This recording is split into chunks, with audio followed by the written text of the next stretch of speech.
church parking lot, a woman is found murdered. The killer leaves few clues and no weapon.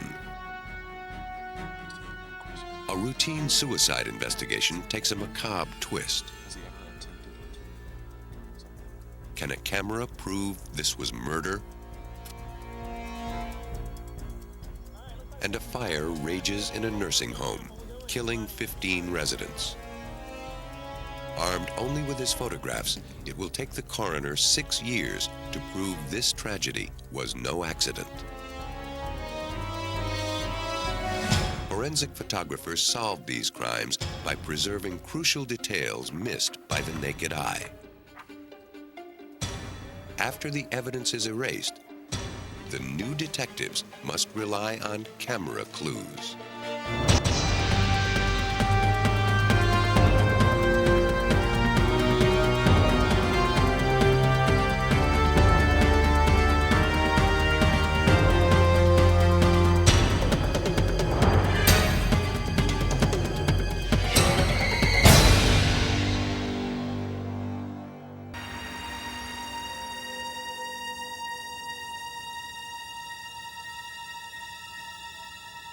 In Fairfax County, Virginia, in March 1989, a man called police to report a woman had fallen in an icy church parking lot. An officer reported back from the scene. The woman didn't slip and fall. She was murdered. At police headquarters, forensic photographer Jeff Miller knew he had a long night ahead of him. He packed his equipment and got ready to meet investigators gathering at the scene. Where some officers shoot criminals, Miller shoots film. In his 18 years with the Fairfax Police, he has witnessed countless crime scenes through his lens. If he is the eyes of law enforcement, then his photos are its long-term memory. Hey, this is the ID we got off of the victim. Investigators arrived at the parking lot and planned their strategy. Detective Ed Guckenberger headed the investigation. As his team uncovered clues, they depended on Miller. It's in Miller's camera that all the clues come together to solve a case and hopefully to catch a killer. We want to be able to document the scene, in essence, take the scene from here to the courthouse just exactly the same way that we find it. Miller began by mapping the crime scene. The initial clues were both simple and brutal. The victim was lying face up in a pool of her own blood. She had been shot several times, with the fatal bullet to her head. Nearby, her purse was found untouched. Robbery was not the motive. Miller first documented the wide view of the crime scene, which was blanketed in darkness. To bring it into focus, Miller used a technique called painting with light. The camera was mounted on a tripod. Its shutter kept open as an assistant covered the lens. The same frame of film was exposed repeatedly as Miller passed along the edges of the scene, firing his flash as many as 24 times for a single picture. Each flash illuminates a slightly different area. This photograph is the result of Miller's work. The bright lights look like street lamps, but they were made by Miller's flash. Though he was holding the flash as it fired, Miller doesn't appear because he was behind the light. He remained invisible as he exposed the evidence. After Miller took his wide shot by painting with light, he moved in to photograph every detail of the scene. He worked his way closer and closer to the victim, documenting her wounds and the position of her body.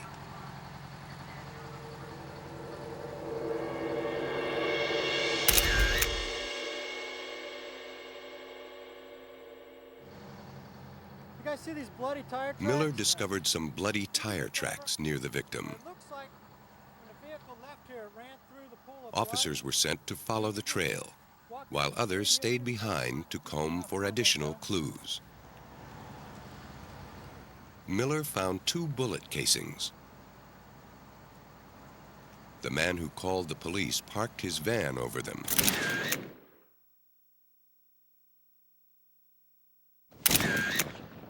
Miller photographed the evidence where it lay.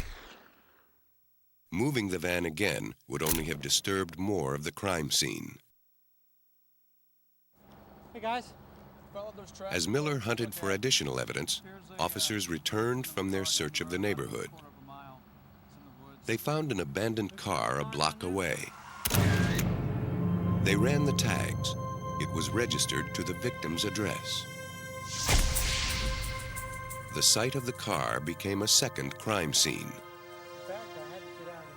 Again, Miller photographed the scene from every angle, hoping to uncover any clues that might explain how the woman ended up so far from her vehicle. As he did at the church parking lot, Miller first photographed the site at a distance, then moved in for close-ups.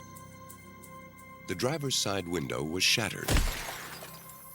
Pellets of glass were strewn about the car's interior. A spent cartridge lay in the snow outside the driver's side door, and a bullet was lodged in the plastic molding. On the passenger's side, Miller found even more. Pressed into the thin snow were footprints, too big to be the victim's. Forensic technicians have a tough time making casts of snowy tracks, and Miller knew the prints would melt with the rising sun. So it was up to him and his camera to preserve the evidence before it faded away. You can cut it out if it's in ice and try to keep it at a certain temperature and everything else. Well, I guess sometimes it works, sometimes it doesn't. There are different chemicals that you could possibly spray on it to try and keep it.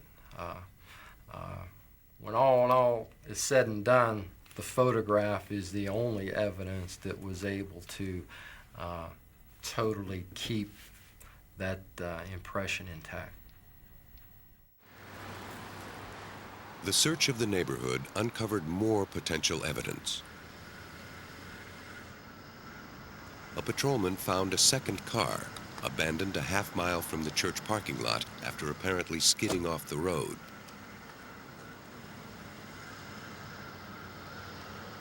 The second car became the third crime scene during this night of sporadic clues. Police began to search for a connection. On the seat, an officer found a leather gun holster. He ran the tags on the vehicle. The owner lived just 2 doors from the victim.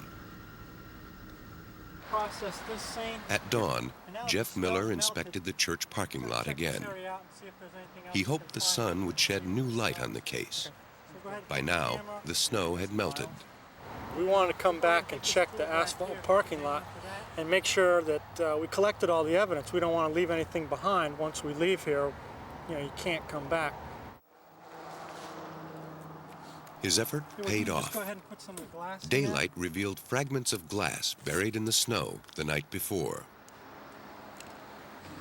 If the glass matched the broken window in the victim's car, police could say the car was in the parking lot when she was killed. Okay, there's something over here.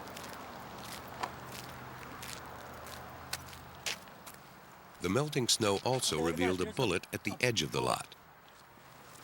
So tell you what, let me get a couple pictures of it first.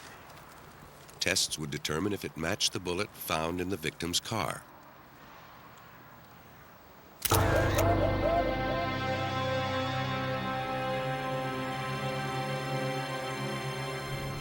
While Miller checked the parking lot, Ed Guckenberger hit the road.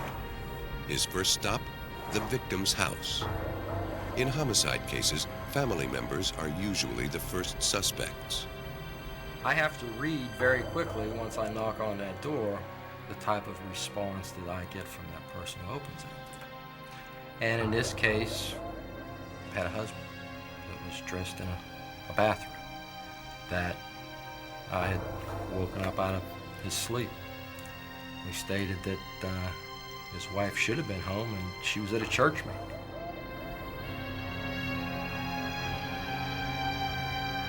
As a homicide investigator, what you then have to do is you have to read that person. Does he seem sincere? Is this some ploy or something else?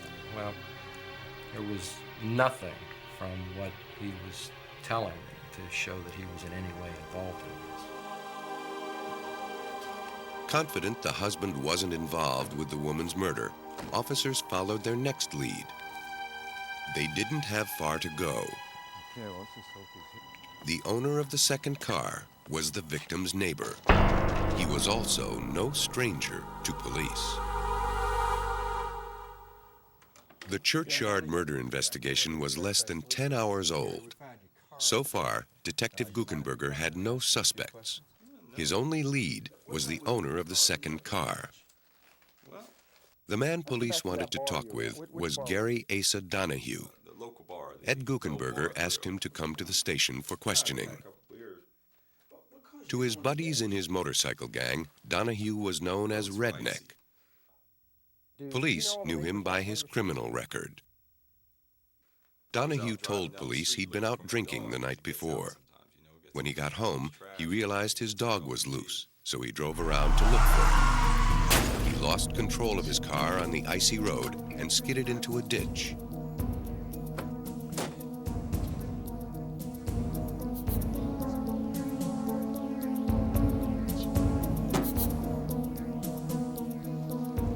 Unable to get free, Donahue said he walked home. Although his route would have taken him past the victim's car, Donahue told police he didn't see it. He said the holster in his own car belonged to a friend, but he didn't have the gun.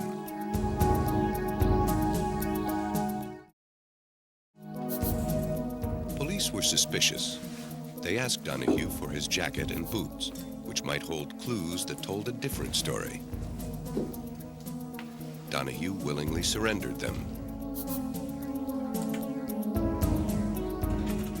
In the darkroom, Miller developed one of his most hopeful leads.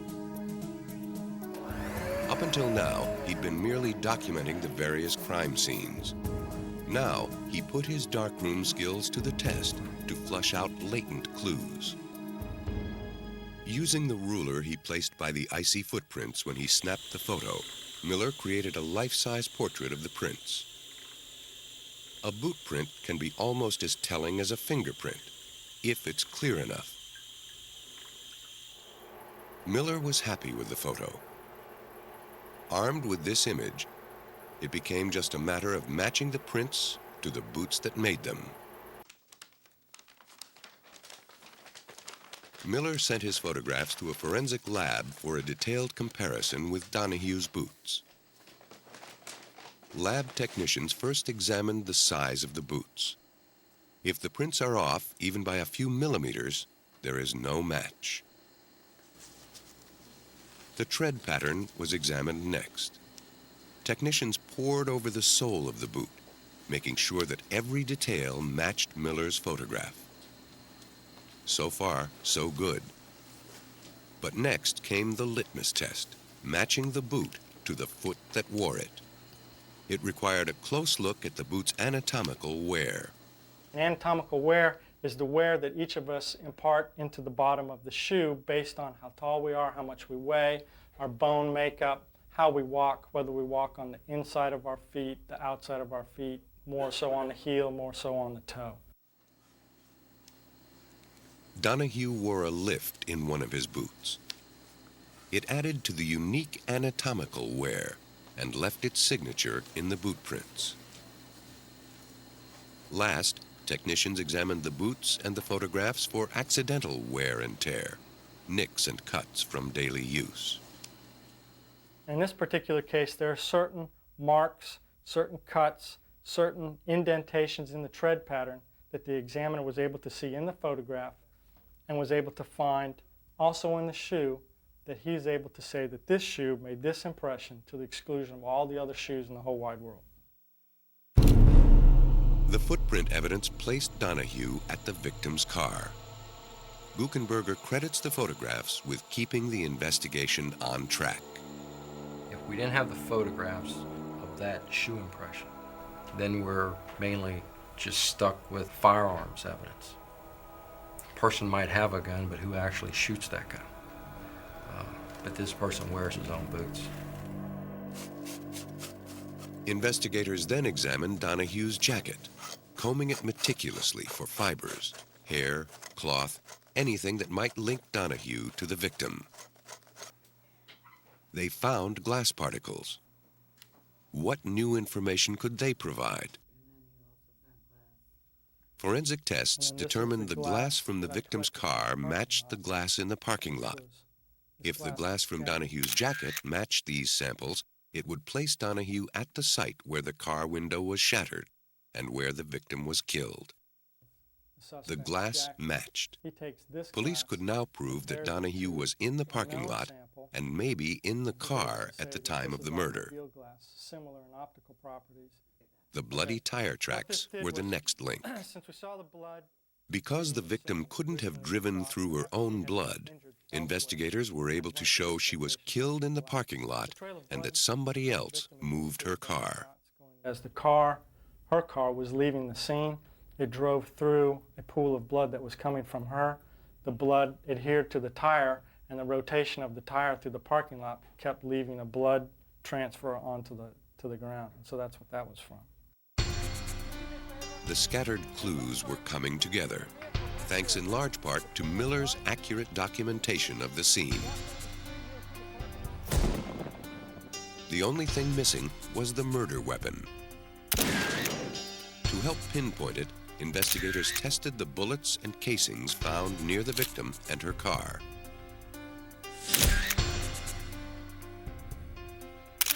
Another casing was found in Donahue's car. Lab tests showed all the casings were fired from a rare Hungarian pistol, a 9mm auto-loading Fromer, a gun that peaked in popularity around World War II. Tests of the impression on the holster from Donahue's car matched the impression a Fromer would make. But the gun was nowhere to be found. Police scoured the area and came up empty. Donahue, for all his earlier cooperation, drew the line at providing the gun, swearing he never had it. And he probably thought that whatever he did with this gun, and I don't know, we never did find that gun, probably thought that he was past all this. That if we didn't have a gun, we probably could not prove that he was the one that actually fired the shot or did anything else. But if there ever was a smoking gun in this case, it was Miller's photographs of the boot prints, something Donahue didn't count on.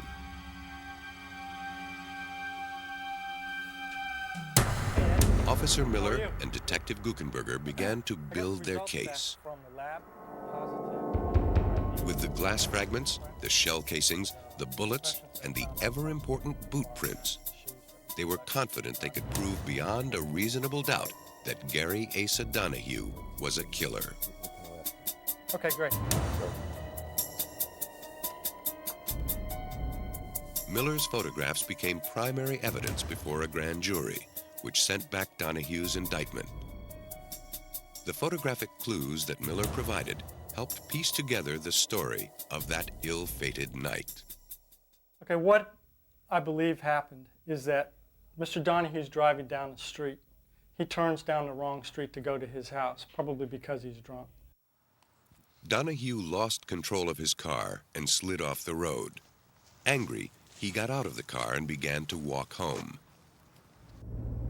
As the victim came down the street, she recognized the car. She likely had seen it in her neighborhood for years. Donahue bought it from another neighbor. Perhaps she's acting as a good Samaritan. She stops to offer him a ride, or perhaps he stepped out on the road and flagged her down. The other possibility is he stepped out on the road with the gun and made her stop for him. They go down the street to the church parking lot. Something occurs inside the car in the church. I don't know what that is. In homicide investigation, you're not always going to be able to answer every single question that you have.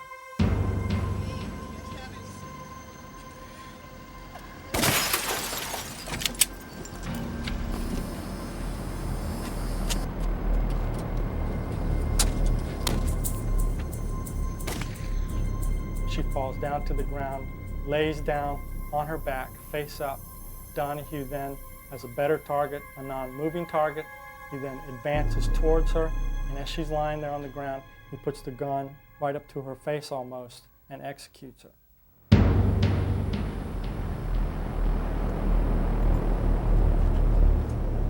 He then leaves the scene, drives down to the end of the street, where again, for whatever reason, he runs off the road, probably due to his intoxication, runs off the road, wrecks it into the trees. For whatever reason, he decides to clear his weapon.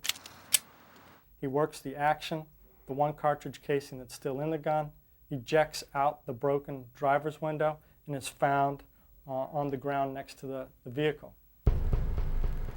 For whatever reason, he slid across the seat and left by the passenger's side, leaving his boot prints in the snow.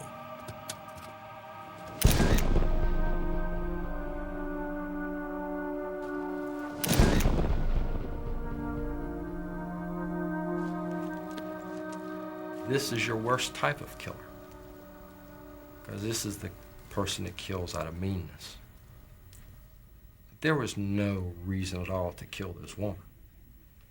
She was not, your victim that puts herself in a situation because of a crime. She's not that type of person. She's the type of person that her innocence is what got her into trouble. That day, she ran across an animal. Gary Asa Donahue was sentenced to life in prison. The senseless death of the woman in the church parking lot shocked the residents of her quiet community. Further south, in Miami, Florida, murder is more common, but no less shocking. Through these doors at the Metro-Dade County Morgue in Florida come every kind of death, both natural and unnatural. As bodies come into the morgue, it's the job of forensic photographers to document wounds and other identifying traits before the corpses are stored. The work is never routine and often tragic. On this day, a 5-year-old girl is the victim of a random shooting. She was caught in crossfire during a parade. Forensic technicians examine her wounds. Perhaps they hold the key to the killer. Dade County detectives rely on the information to start their investigation.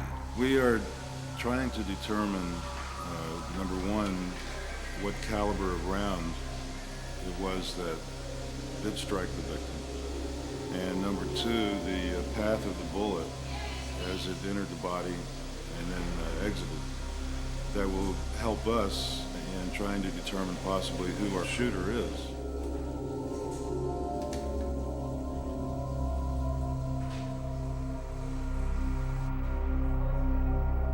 In the medical examiner's office, high-tech photography is as much a tool of the trade as a scalpel. If a death looks suspicious, it's up to forensic photographers to document the details. They start with the wound and then photograph individual organs as the autopsy proceeds. These gruesome photographs survive long after a case is closed. They provide a visual database authorities can refer to if a similar case comes up. Knowing what to look for streamlines any investigation.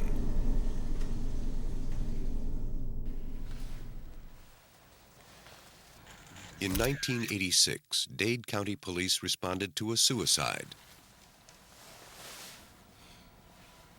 Jack Sebastian lay dead, a 12-gauge shotgun by his side. When death is involved, it's standard procedure to capture everything on film. Did you see anyone enter or leave the house? The victim's girlfriend told police she was outside when she heard the blast. I want to get everything. Sebastian left no note. At the morgue, a staff member felt suspicious about Sebastian's wound and called medical examiner Jay Barnhart. Good morning, Dr. Alvarez. What do you have here? Barnhart mapped and measured the wound. Which appears appears to be an entrance. In his initial opinion, this was no suicide. Sebastian was shot almost directly between the eyes. His wound was surrounded by stippling, small speckled burns made by the gunpowder exploding from the shotgun's muzzle. If Sebastian held the gun directly to his head, the gunpowder wouldn't have marked his face. From the stippling, Barnhart knew the gun must have been held some distance from Sebastian's forehead when he pulled the trigger. Something wasn't right, and Barnhart was determined to get to the bottom of it. First, Barnhart ordered photographs of Sebastian's wounds.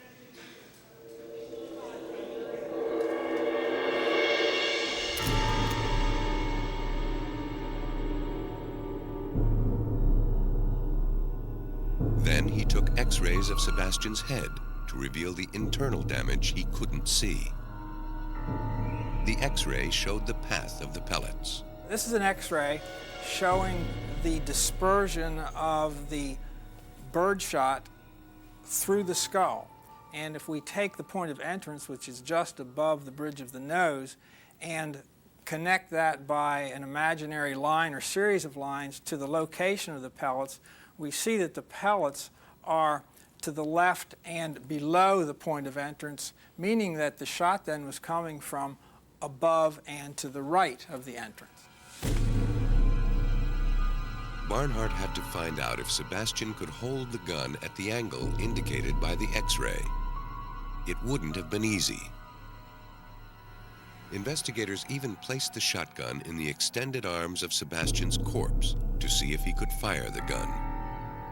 His fingers could barely reach the trigger. Considering all possibilities, investigators tried to fire the gun with their feet. They found they could do it with bare toes. But Sebastian wore round-toed boots, making it impossible for him to fire the gun. These extreme tests were necessary. Barnhart knew that in court, he must be prepared to answer even the strangest questions. Now I ask you things like, well, couldn't he have been laying in bed and have his foot up over his head and pulled it with his... and if he'd not been wearing shoes, you'd probably have to say, yes, he could. Barnhart wasn't satisfied with his findings. He needed to determine the distance between Sebastian and the gun when it fired.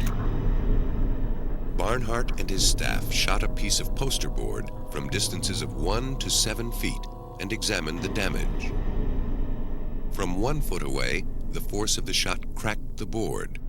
The impact was enormous.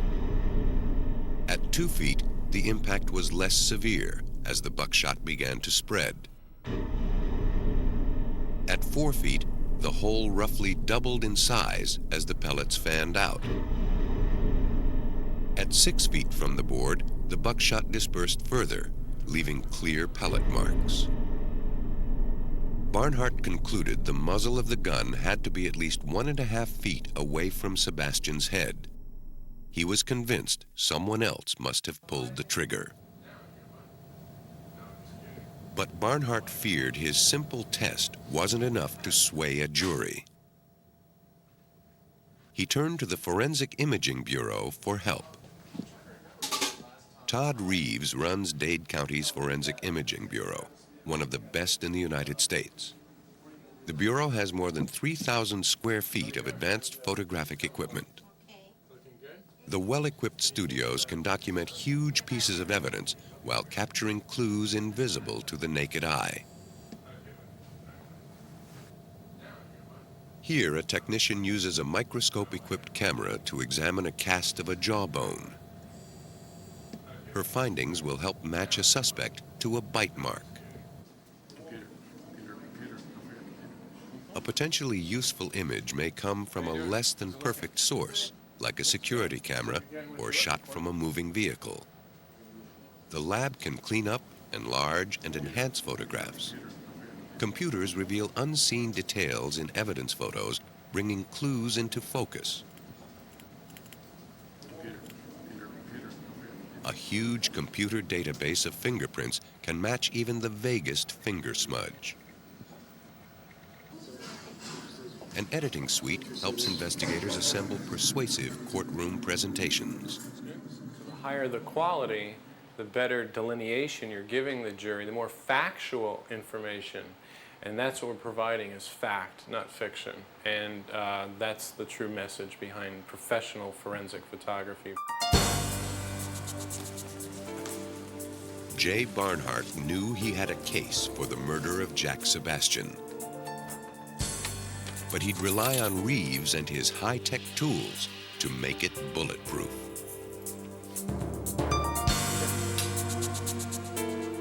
I got a case of this biker. Every fatal wound tells a tale. In the case of Jack Sebastian, the injuries around the wound completed the story. When a gun fires, it shoots more than projectiles. From the muzzle comes a flash of fire, a blast of gas, a puff of smoke, and a shower of sparks. Each can leave its mark. Place the muzzle of a gun directly against the target, and all this debris goes into the wound. Pull the muzzle further away, and the debris becomes more and more dispersed. The forensic photographs of Sebastian's injuries showed the stippling wounds. They also revealed bruising under the eyes, on the nose, and on the cheek. Barnhart believed the damage was caused by the open petals of the shot cup, a plastic sleeve that holds the buckshot. But how far away would the shotgun have to be to allow the shot cup petals to open? Barnhart and Reeves believed high-speed photography could provide the definitive answer. And it allows the doctors and the police that are investigating the case to be able to see things we can't see with the human eye, things that are moving as fast as Mach 15. High-speed photography can stop a bullet in midair. More than that, it allows investigators to examine, frame by frame, the impact and damage that bullet produces as it connects with its target. Wounds can then be matched with bullets. In cases where no weapon is found or a bullet isn't recovered, a series of high-speed photos may help investigators make the identification. Reeves and Barnhart designed an experiment to determine the distance between Sebastian's head and the muzzle of the gun that killed him.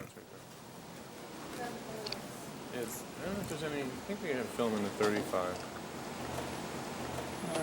Crank it in there after it's in the vise. They mounted a shotgun on a rack, held perfectly level. Next, they positioned two cameras along the line of fire. As the shell and debris left the muzzle, they would fly past the cameras, which would snap their picture. It was crucial that the gun not move when fired. They loaded the gun with the same type of ammunition that killed Sebastian. Let it go. Fire in the hole. Okay. Reeves then placed a sensitive microphone near the muzzle of the gun. When the microphone picks up the sound of the shotgun blast, it trips a flash unit. A ruler placed behind the microphone measures how far the shell travels as the shot cup petals begin to open. The high-speed flash fires for 1/2 millionth of a second, necessary when photographing at blazing speeds. For the clearest image, Reeves and Barnhart need the camera to be as close to the flying shell as possible, but must determine the best place to put it. They first try the test with a large format Polaroid camera. The fast-developing film allows them to take test photos of the experiment so they can position the second camera correctly. For the actual test, they use a standard 35mm camera with highly sensitive film to freeze the shell in its path. The investigators are now ready to try their experiment and catch a shell with a flash of light. If all goes well, they'll produce an irrefutable record of the shell and its components in flight. Barnhart can then use the information to verify where the plastic petals on the shot cup began to open into the pattern that damaged Sebastian's face. Each time the gun is fired, Reeves inches the microphone away from the muzzle. As a result, the flash will go off a little later. The projectile will travel a little farther. The camera will catch it as it opens in flight.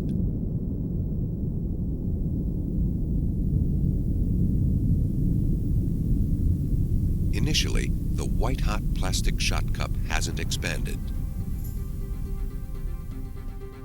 After 18 inches, the petals begin to spread, discharging the pellets and falling away. At about 30 inches, the petals have fully opened. Barnhart and Reeves succeed in making a photographic point-by-point map of a shotgun shell's trajectory. By comparing the wound with the pictures, investigators determined the gun was fired from a distance of 18 to 24 inches from Sebastian's face.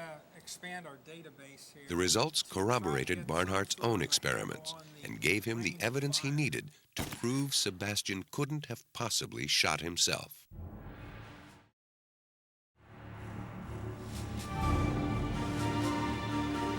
Police then confronted Sebastian's girlfriend, Diane Shelton, with the evidence. She confessed to pulling the trigger and was sentenced to 12 years in prison. Unlike any other tool, forensic photography can expose evidence that would otherwise have been missed. And sometimes, photographs are the only way to prove a crime was committed at all. When a Pennsylvania coroner was certain a tragic accident camouflaged a mass murder, his photographs became his only allies.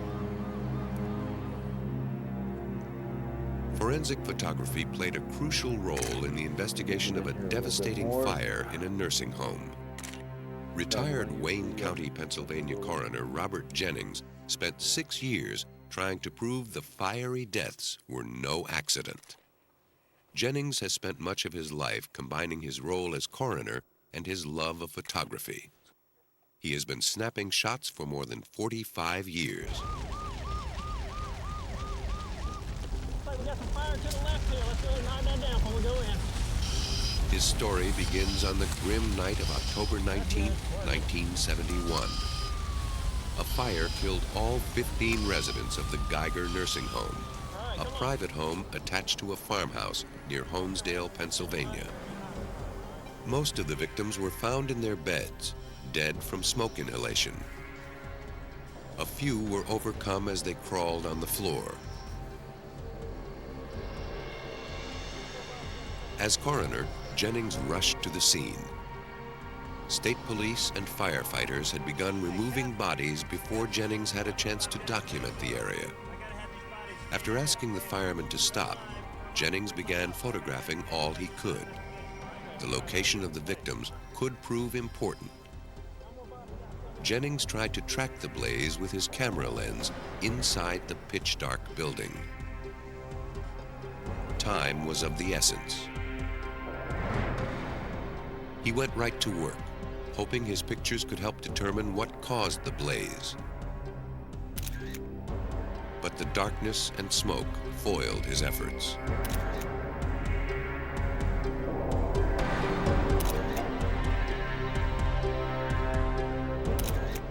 Reluctantly, he went home to await the sunrise. By the time he returned the next morning, the smoke had cleared and the gloom had lifted enough for him to get his shots of the ruins. If your normal f-stop would be f11, then you would have to open up at least 2 more stops and give it more light to get the detail and so forth that's needed in this type of evidence photography, that at least arson experts have an opportunity to examine the charring and so forth. Working in the crumbling shell of the building was time-consuming and treacherous. But Jennings was determined to commit every inch of the wreckage to film. He succeeded. painting with light revealed details of an alligator burn, a charring pattern similar to the rough scales of the reptile. The pattern is created at very high temperatures. By illuminating the area from several angles, Jennings photographed the changes in the burn pattern. Later, he would refer to his photographs to trace the fire's path. Burn patterns on the walls suggested the blaze tore through the hallway. A section of the corridor was almost totally consumed. In one spot, the fire burned a hole in the floor. The destruction at this spot was unlike anywhere else in the building. Jennings focused his attention and his camera on the hole. He crawled under it, photographing its edges. Fires usually burn from the bottom up, igniting whatever's above them. But at this spot, the fire looked to have burned from the top down. To Jennings, that suggested an accelerant was used, some flammable liquid that seeped through the floor, carrying flames with it. Before Jennings completed his investigation, state police announced their findings. They concluded the fire began in the laundry room, caused by a bad thermocoupling in a clothes dryer. Jennings wasn't buying it. He'd spend the next 6 years trying to prove them wrong. Photographs were Jennings' only clues. The ceiling above the dryer where the state police said the fire started showed minimal damage compared to the highly charred hallway. The wires in the laundry room were still intact. Jennings even found unburned clothing inside the dryer. Picture by picture, he continued building his case.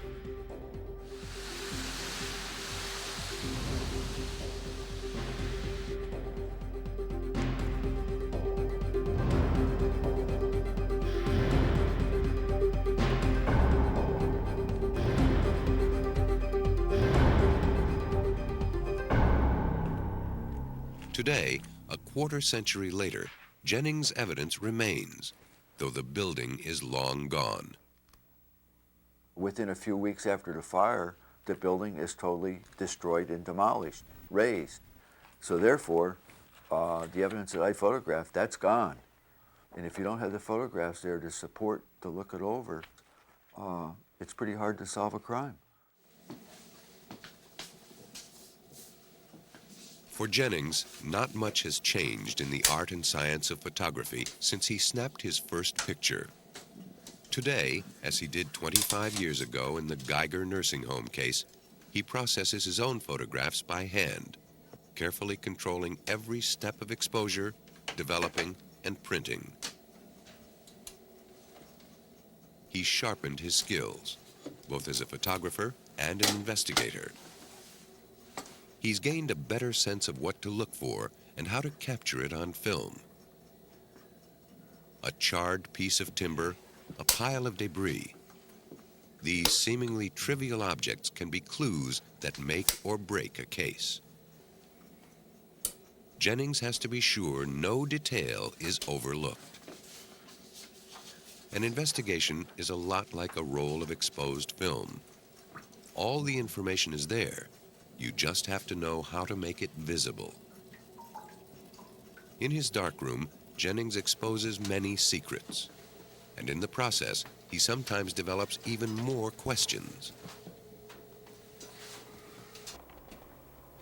State police were impressed by Jennings' photographs, but still wouldn't concede the fire was arson.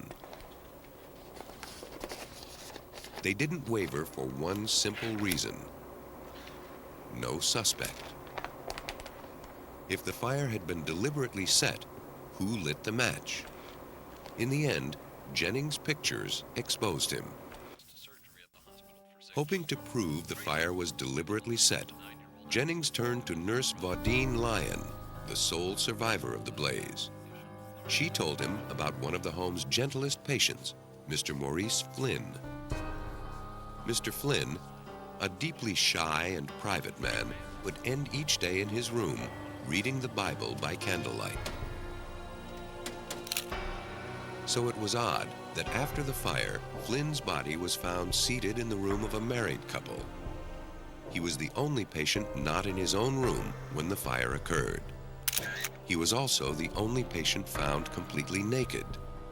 Scarcely burned, he died seated in a chair with his arms and legs extended, as though crucified. He was known as the gentleman of the house. He was there to help people, but he was very private. He wouldn't even leave a nurse or anyone with him when he's taking a shower. He just didn't want any help. And this was always a puzzling part as to why this particular person was found this distance away. Flynn's own room was some 60 feet from where his body was found. The smoke and flame would have made that simple walk impossible. Jennings determined the blaze started at the intersection of the hallways. In order for Flynn to get to the couple's room during the fire, he would have had to pass right through it. On the other hand, if he wanted to escape the blaze, the exit was near his room, easily within his reach. And it's impossible that he could have come down that distance and through that T intersection with the type of physical evidence that we found on his body, because he would have never made it, and he would have been completely charred. Jennings wondered why Flynn was so far from his room, while most everyone else died in bed from the fast-spreading blaze. On June 8, 1972, Robert Jennings exhumed the body of Maurice Flynn. Even before the autopsy, Jennings noticed something odd. Flynn's skin was almost cherry red, indicating carbon monoxide poisoning. The autopsy showed Flynn's lung tissue had absorbed gasoline vapors shortly before he died. More clues came out during Lyon's interview. Flynn was the only resident in the home allowed to have matches to light the candles by which he read his Bible. He also mowed the lawn around the nursing home, making him one of the only residents with access to gasoline.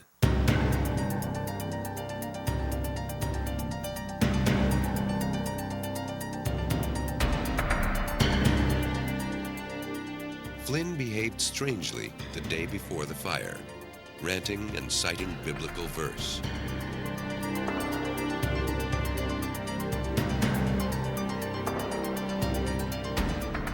The home's other residents also acted strangely. They paid off forgotten debts and talked of a journey to a better place. Everything centered around the strange events of Mr. Flynn, why he was completely naked. One of his comments to one of the nurses on duty that day was that you come in this world naked and you leave it naked. And that stuck in our minds a lot with finding his completely nude body. It looked like Jennings had his suspect. But state police wouldn't revise their conclusions. Jennings persisted. By early 1975, Jennings was confident that he had enough evidence to prove his case. He exercised his powers as coroner and swore in a jury of 6 men and women. He presented his findings while the state police defended their position during the 2-day legal battle. Afterward, the jury concluded the fire was caused by an illegal act by a person or persons unknown. They ruled that investigators should attempt to discover who caused the 15 deaths. Why Flynn set the fire will never be known. Some have speculated that his actions were the result of a deranged mind. Others have said Flynn and the other nursing home residents had all agreed to die, thinking it better to end their lives than live in the home. In the end, the closest we may ever come to finding out the cause of the fire lies in Jennings' photographs and his efforts at solving this crime. After the coroner jury's verdict, Jennings filled out the death certificates of the residents of the Geiger nursing home. 14 homicides and a suicide. It was worth the effort. I felt that I had a duty to represent the other 14 people that paid a price their lives in this particular incident, and particularly for the families as well. Forensic photography is the new detective's secret weapon. Often overlooked, it is crucial in a criminal investigation. Through sophisticated camera equipment, determination, and ingenuity, forensic photographers become the eyes and memories of investigators. They are also the advocates of the victims, helping bring criminals to justice.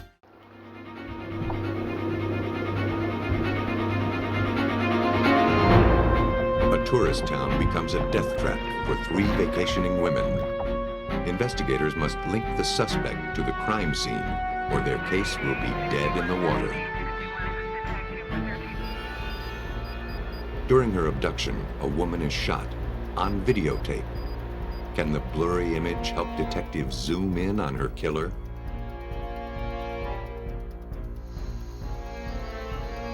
A murder case rests on 2 computer disks that have been cut to ribbons. Now, investigators must invent a way to assemble their evidence bit by bit. Every phone call can be followed. Every transaction leaves a trace. Most of us never give it a second thought. But when a crime occurs, technology becomes an electronic witness.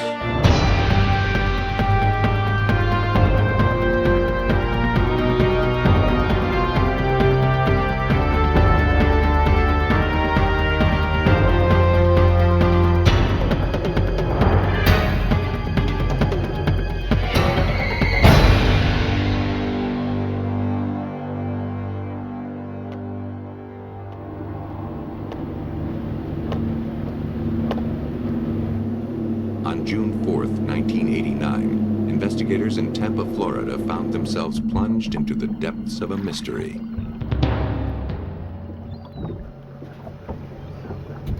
At 9:30 in the morning, boaters discovered a body floating in Tampa Bay. Its hands were tied behind its back.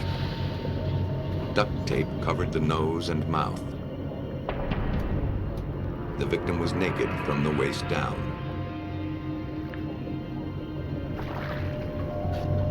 The Coast Guard arrived to recover the body. They cut it free of a weight that dangled below the surface.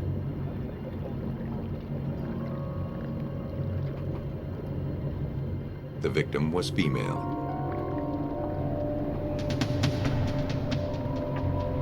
As they carried her to shore, another call came in. A second body had surfaced 7 miles away. Like the first, she was bound and apparently raped. She was also thrown in alive. It was clearly a victim of the same killer.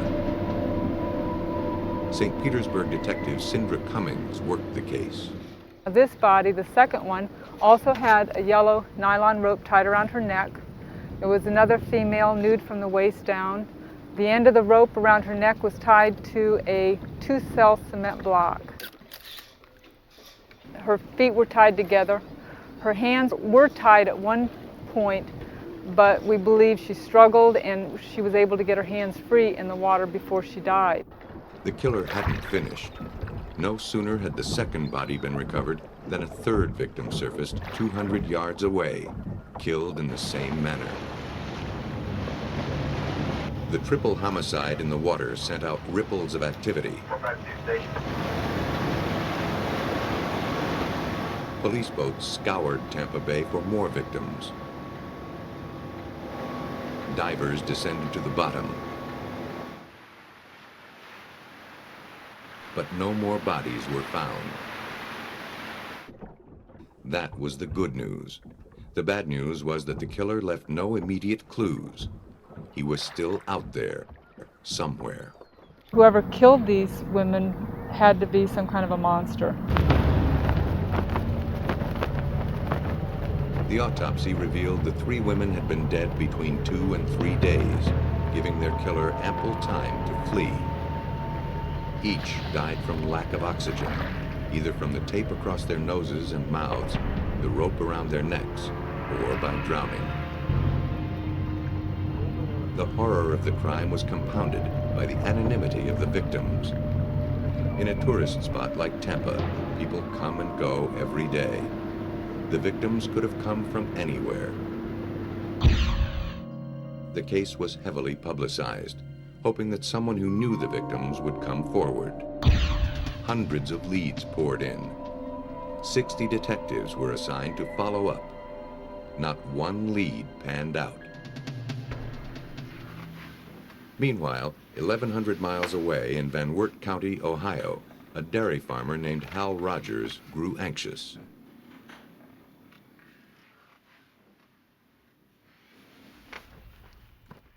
His wife, Jo, and daughters, Michelle and Christy, were vacationing in Florida. But I wish Dad could come.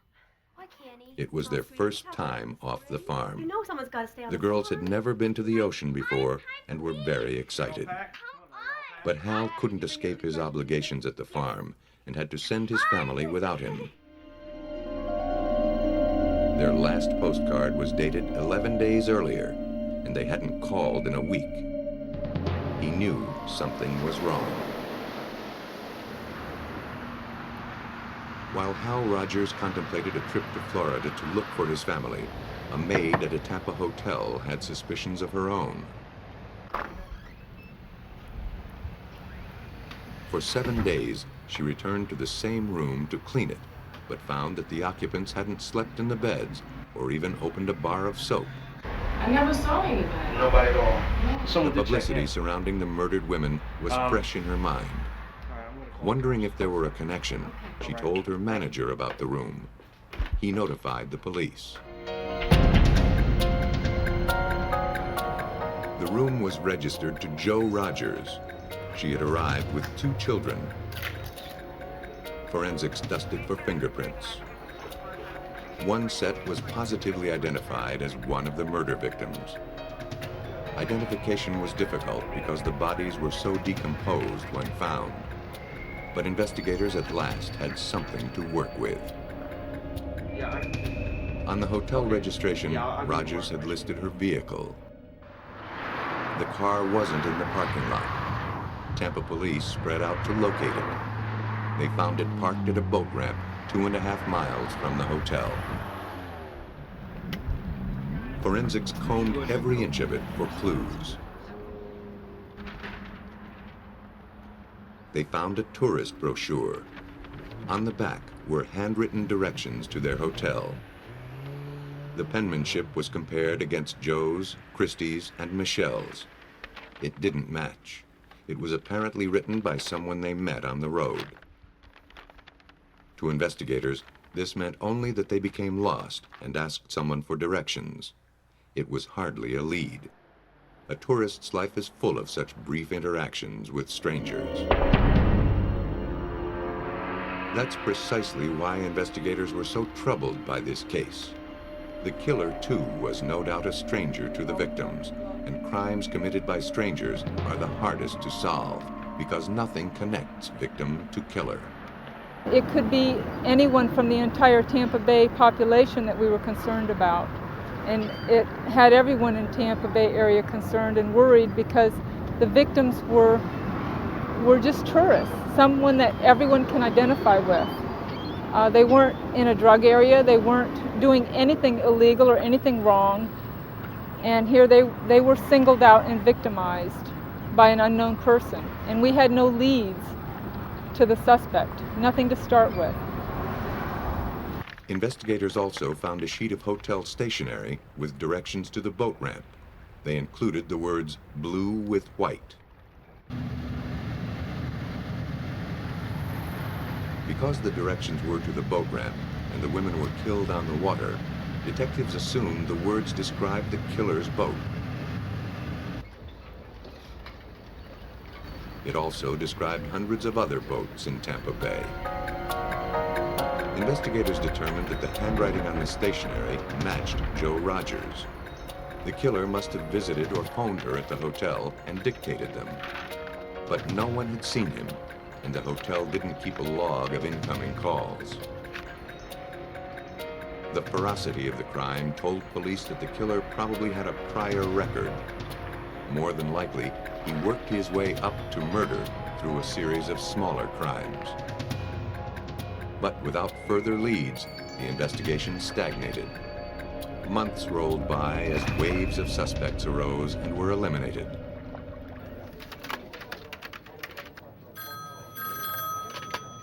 In October, 4 months after the murders, investigators received a bulletin about a rape that occurred on a boat at Madeira Beach, 2 weeks before the Rogers were killed. The victim was a tourist. Madeira Beach was only 10 miles from the murder scene. Sergeant Glenn Moore says the similarities between this case and the Rogers rape and murder didn't stop there. The suspect in the Madeira Beach case had threatened to use duct tape on the mouth of one of the victim on the Madeira Beach rape case, and that was what was used on our victims. He also threatened this woman with dying. Was it worth dying for? And he also had a blue and white boat.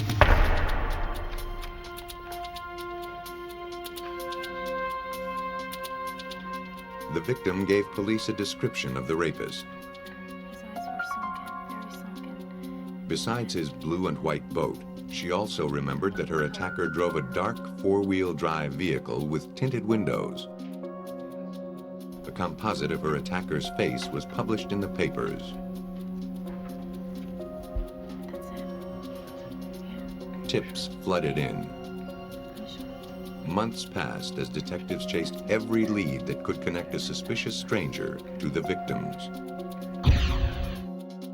It came to nothing. By now, almost a year had passed, and all they had was a picture of a rapist who may or may not be the killer.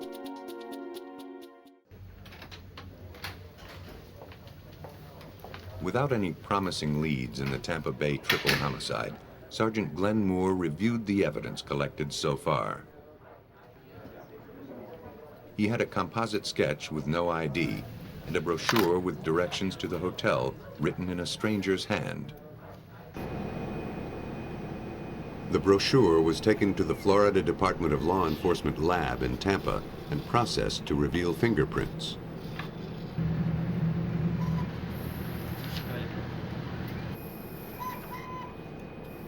It held some prints that didn't belong to any of the victims. They were analyzed by latent print examiner Sam McMullen. There's what we call, or refer to sometimes as writer's palm, and that's when you're writing a document the way that your hand, the palm of your hand, falls on the document itself. A palm print is just as conclusive as a fingerprint in making an ID. Whoever left these prints wrote the directions on the brochure. Now, detectives wondered if this same person possibly killed the Rogers. If this writer were the killer, his fingerprints were probably on file for prior offenses. Although palm prints become part of a repeat offender's record, they aren't usually cataloged in the computerized fingerprint system. Investigators had no way of doing an automated search. All they could do was manually compare the print against each new suspect that surfaced. More time slipped by without a match. The prints and the writing sample seemed useless. Moore wouldn't let the investigation die. The man who killed the Rogers was at large, and police were determined to find him. To flush him out, they held press conferences, posted billboards. And typically what happens is you put up a picture of the victims and you say, does anybody know anything about this case? I think what was a little bit different and unique about what we did with the billboards is we actually put a picture of the handwriting evidence up on the billboard and asked people to look at that and tell us if they knew who the handwriter was. Among the deluge of leads, one stood out. a woman named Joanne Steffi told police that the handwriting looked like a former neighbor's, an aluminum siding contractor named Oba Chandler. She had seen the composite when it first appeared and thought it resembled Chandler. But she wasn't sure. The handwriting rekindled her suspicions. When we put the handwriting up on the billboards and it brought it back to her attention, she went and checked with some other neighbors and some other people and found some contracts for the business he was in. She made the visual comparison herself along with her neighbors, and they decided it was a great likelihood this was the writer, so they gave us a call. The contracts and brochure were sent to the Florida Department of Law Enforcement, where they were scrutinized by document examiner Teresa Stubbs. The examination of handwriting is really a study of movement. You're looking at all the aspects of the writing, the beginning strokes, the ending strokes, the height relationships of letters to other letters. Once I had familiarized myself with all those habits that were on the brochure, then I compared them with the habits found in the known sample of writing submitted as being that of Mr. Chandler. I found that they were significantly similar in all aspects with no differences. The handwriting match was the break the detectives needed. A little more digging, and investigators found that 45-year-old Oba Chandler had a long criminal record, having been charged with everything from burglary and counterfeiting to kidnapping. Police obtained his palm prints from his prison records. The print found on the brochure matched Oba Chandler's right hand. They had their suspect. Now they had to build their case. And how are you? Detectives arranged a photo lineup with the Madeira Beach rape victim, asking if she could identify the man who attacked her. In these particular photographs. She selected Oba Chandler's picture. More confident than ever that Chandler was the murderer, Sergeant Moore kept him under surveillance to see if he would tip his hand. He didn't. And they didn't have enough to arrest him. To prove he killed the Rogers, they had to place him at the scene of the crime. The waters of Tampa Bay held no clues. But maybe the answer was in the air. Detectives sought his phone records to see if they could trace his whereabouts. Chandler's phone records showed that on the night of the murders, June 1st, 1989, 5 calls were made between 1:30 and 5 a.m. The prefixes showed that these calls were shipped to shore, made collect to his home. They were extremely important. They put Oba Chandler on his boat the night of the killings. The night that the women were murdered and thrown into the bay, we could prove that Oba Chandler was on his boat. At his trial, Chandler said he'd been fishing on the bay that night when his engine failed.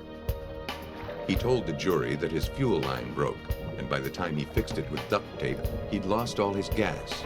He was stranded until a passing boat rescued him the next morning. But the jury didn't buy his fish story. On cross-examination, Chandler couldn't explain why he called home but didn't call a towing service. He couldn't describe where the fuel line enters the engine. He didn't realize that duct tape doesn't stick to a gas-covered fuel line. And most importantly, he didn't know his engine had an anti-siphon valve, making it impossible for the gas to leak out if the line burst. I believe that was one of the defining moments for the jury, to see him on the stand and to see all of what he said proven wrong. The prosecution presented a more credible scenario. Excuse me, sir. Do you know how to get to the Viking Hotel? Yeah, which one? Lost in Tampa, Jo Rogers and her daughters stopped to ask directions to their hotel. The friendly stranger who showed them the way was Oba Chandler. Now he knew where they were staying.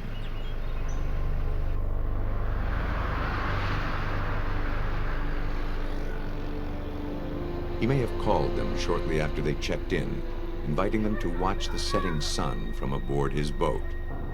Joe jotted down the directions, and off they went. There was no time to unpack.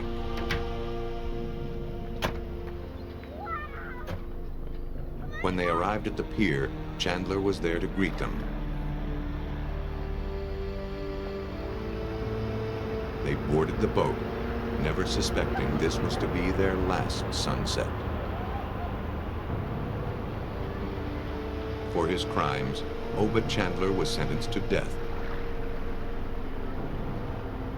Obed Chandler didn't care who he killed. Most murderers are more selective. The road to their conviction begins with a motive. In Northumberland County in central Pennsylvania, a young girl returned home from her grandparents' house. She'd walked this path dozens of times, and her mind was a million miles away. But on June 12, 1989, the foul smell of decay caught her attention. She cautiously investigated, hoping it wasn't a dog struck by a car. What she found was far worse, a human body. How long ago? Pennsylvania State Police rushed in to document the scene before the body was transported to the morgue for autopsy.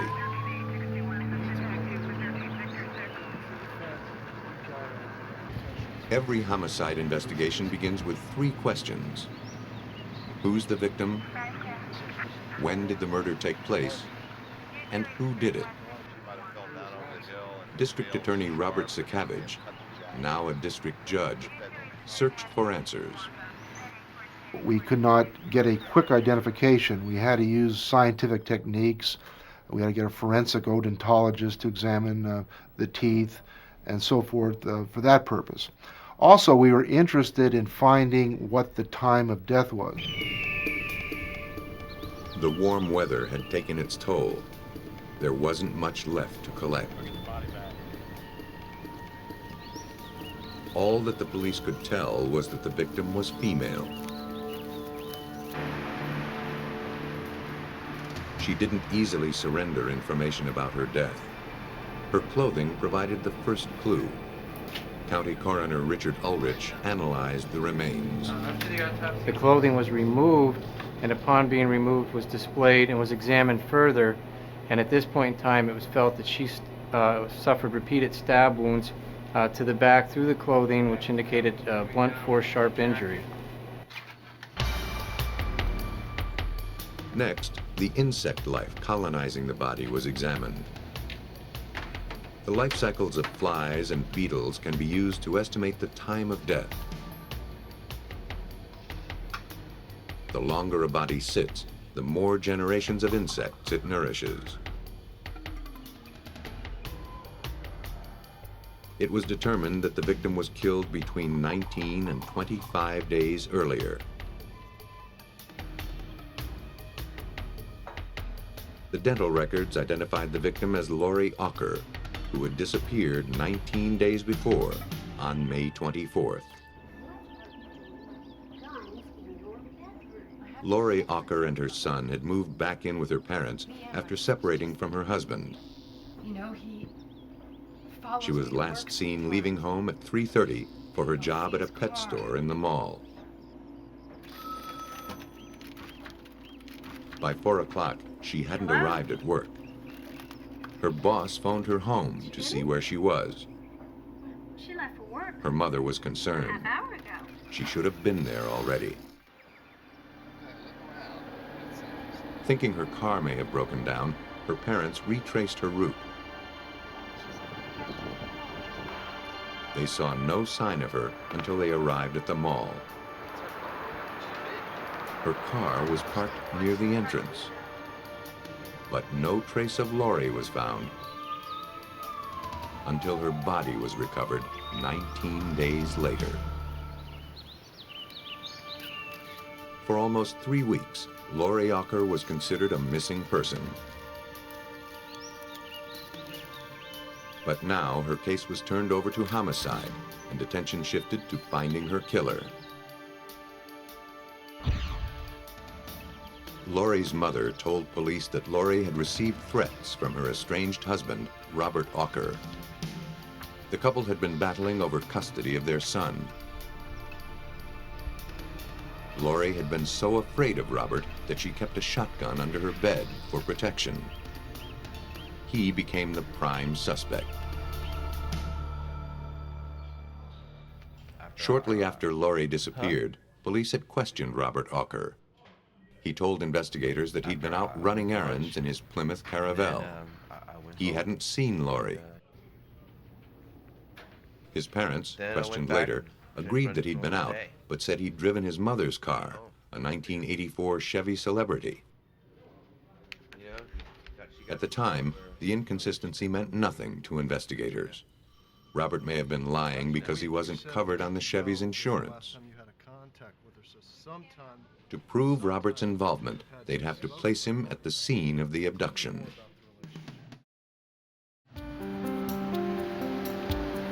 Police went to the mall to see if anyone had seen anything suspicious. They spoke to a teller at the bank next to the mall entrance. She suggested that perhaps the tape from the automatic teller machine held some clue, since it captured the portion of the parking lot where the victim parked her car. Well, I don't remember seeing it, but...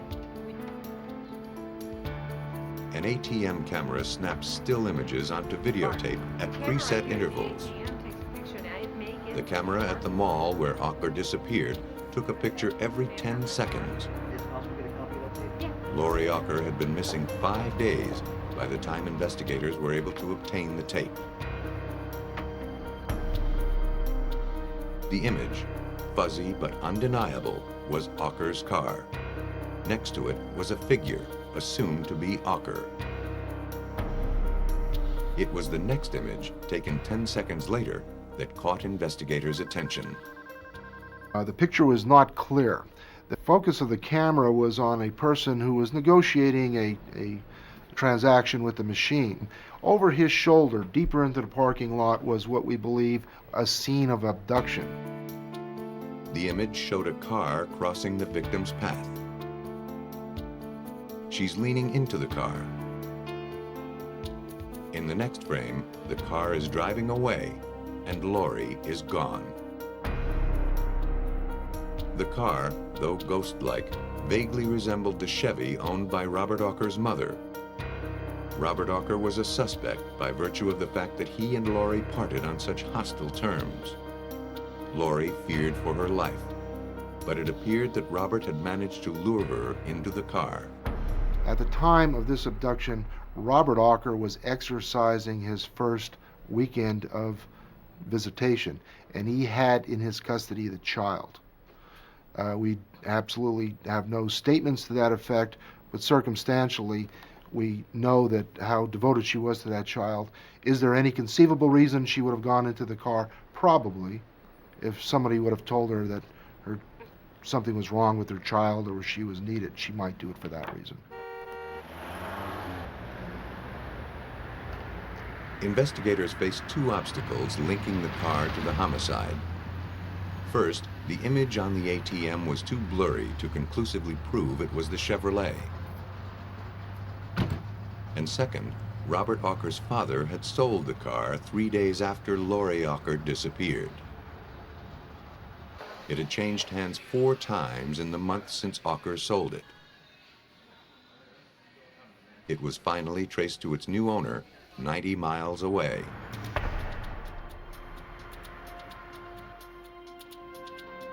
Despite the fact that the car had been thoroughly cleaned prior to sale, the forensics team was able to raise clues from the vehicle. In a door gasket were strands of hair consistent with the victim's. It had pulp on the end, indicating that it didn't just fall out. The question was, why would Lori Auker's hair be there in a car not belonging to Robert Auker, but belonging to the mother? We also had information that she seldom, if ever, was near that vehicle. Gentlemen. Hello, Kurt. Clue by clue, the circumstantial evidence was building against Robert Auker. the rear light configuration. This is a much. But investigators knew that the case depended on identifying the vehicle on the tape. Without any witnesses, our main witness in the case was the camera itself. Murder is not a spectator sport. You seldom get eyewitnesses to a murder. It's the recreation, it's digitally enhanced. Right. Investigators tried the next best thing. They reconstructed the crime using the Ockers Chevy. Have any other ATM photographs that are in use? They positioned it in the parking lot to approximate the unknown car, and they taped it with the same camera and focus as the ATM image. Then, the two images were compared.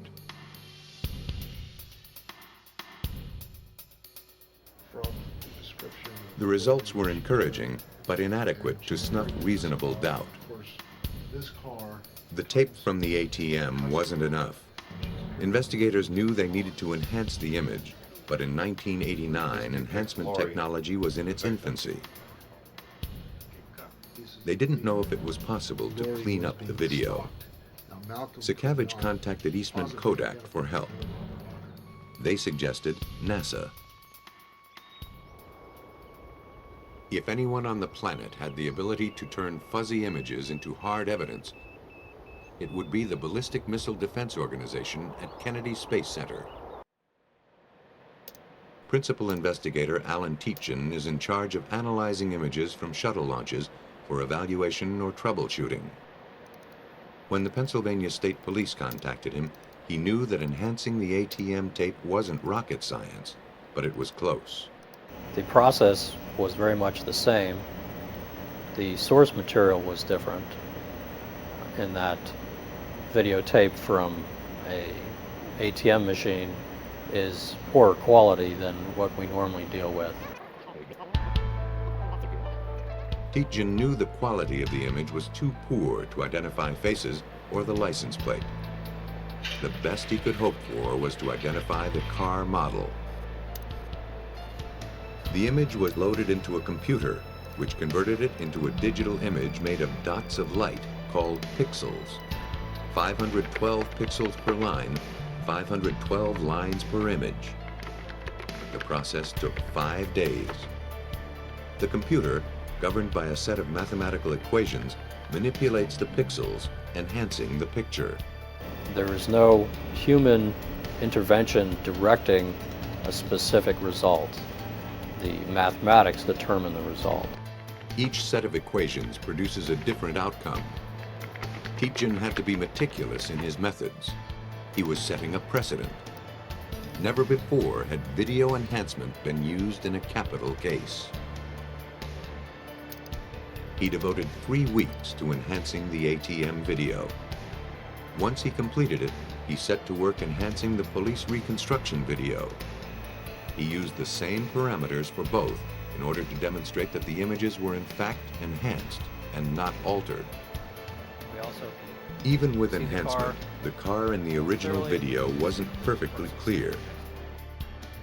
To make their case, investigators hired an expert from General Motors to identify the make and model of the car.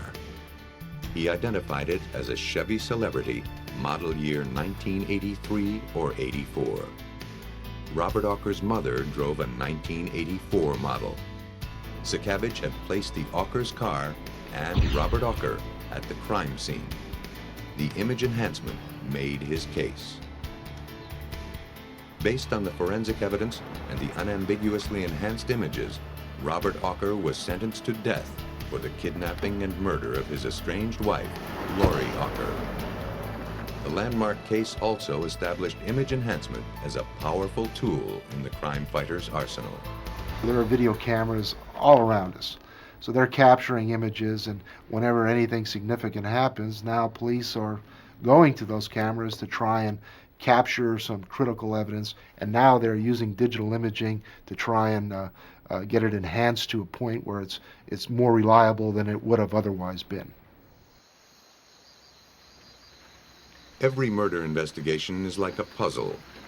Solving it requires finding the right pieces. But in a case in the Philippines, investigators had the pieces they needed. They just didn't know how to fit them together.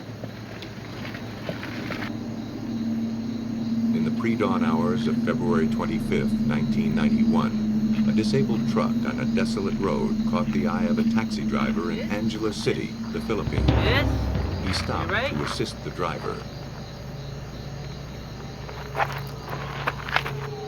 He realized he had no help to offer. The woman behind the wheel was dead.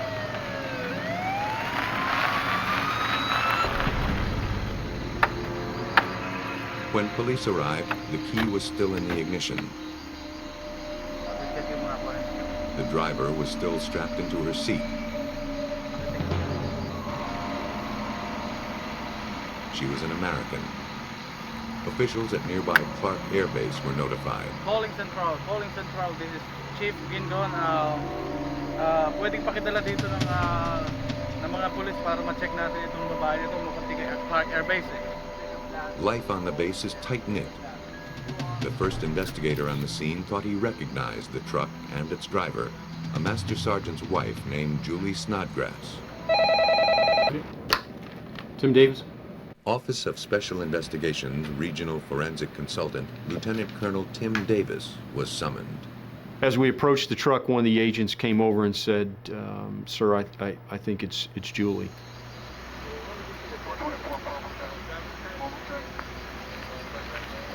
When I walked up to the truck and looked in, I just said, "Oh my God!" And you don't forget those kind of things. I will tell you that. You just don't. As an Air Force wife, Julie was a friendly face at picnics and parties, which she attended with her husband, Joe, and sometimes their 2 young children. She was a good gal to be around, friendly, never knew an enemy. That's what I had a problem with when I was at the scene, was that I'd just seen Julie 2 days before, and I'd ask her, hey, I told her she looked great. She's got this great glow in her eyes, this great smile, and it's tough. The glove box had been ransacked. Its contents spilled across the seat and onto the floor. Superficially, it looked like a robbery, but it was too violent for that. The victim had been stabbed more than 40 times. This was an act of violence. This wasn't an act of, hey lady, give me your purse. I'm gonna steal your truck. It wasn't anything like that. This was an act that was done clearly to kill Julie. The truck was carefully transported to a garage at the base where it was swabbed for blood that might belong to the killer.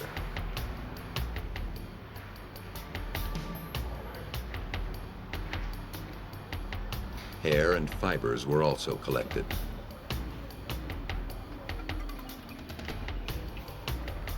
The samples were sent to the Army Crime Lab at Camp Zama, Japan.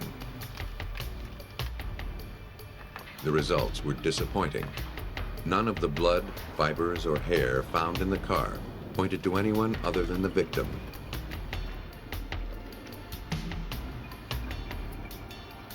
Investigators hoped that more significant clues were still to be found.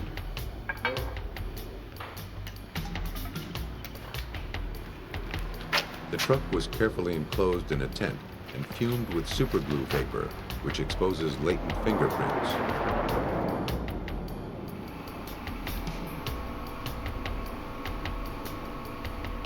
Some partial prints were lifted from the dashboard.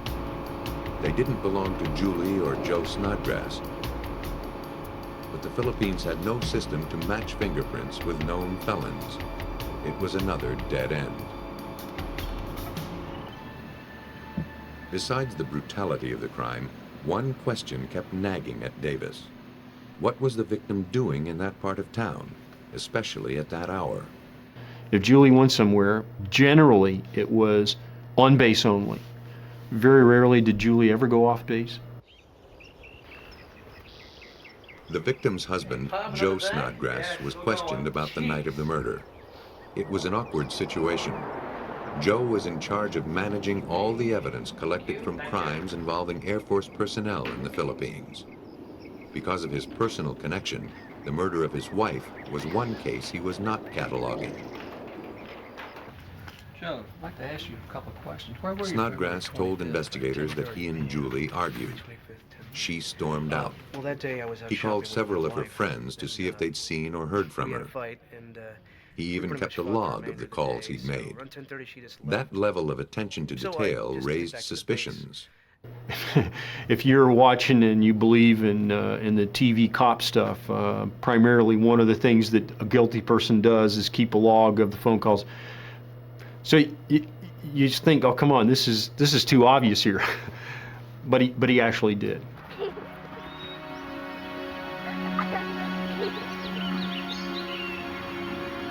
Joe and Julie Snodgrass had a history of domestic problems. In fact, a year earlier, Julie had divorced Joe and moved back to the States with their children. Joe had convinced her to come back to him 1 month before her death. Okay, what kind of job do you do? To see if their relationship was souring once again, investigators spoke to their housekeeper. And I take care of the children. She was nervous and unable to offer any information about the Snodgrasses' relationship. Where you at? Considering her daily interactions with the family, that seemed strange.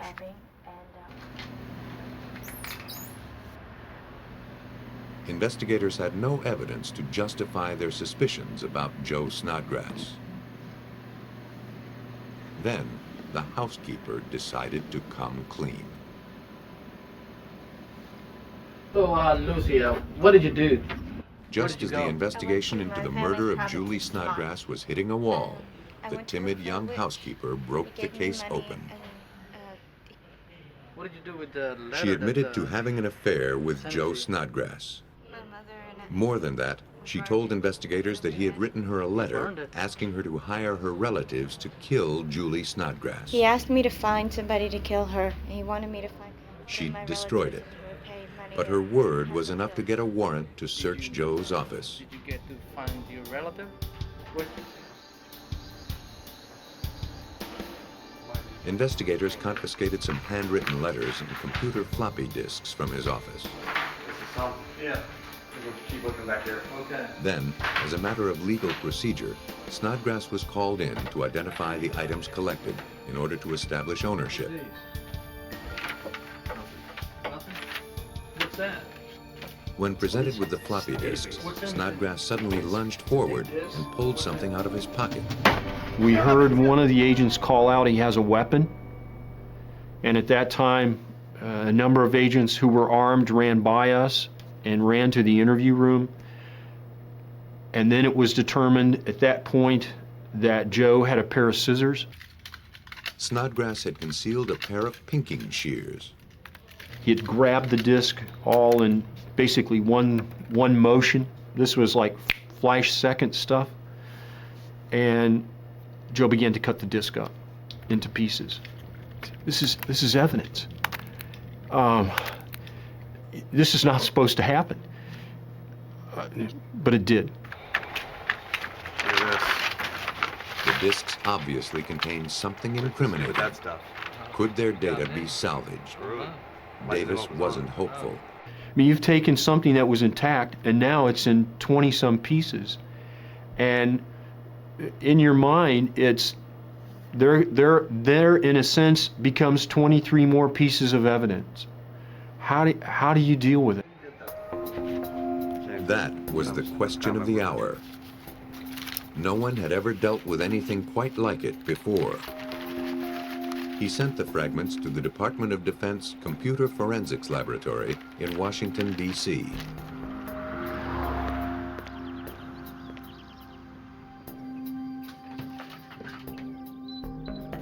They became the responsibility of Special Agent Jim Christie of the Air Force Office of Special Investigations.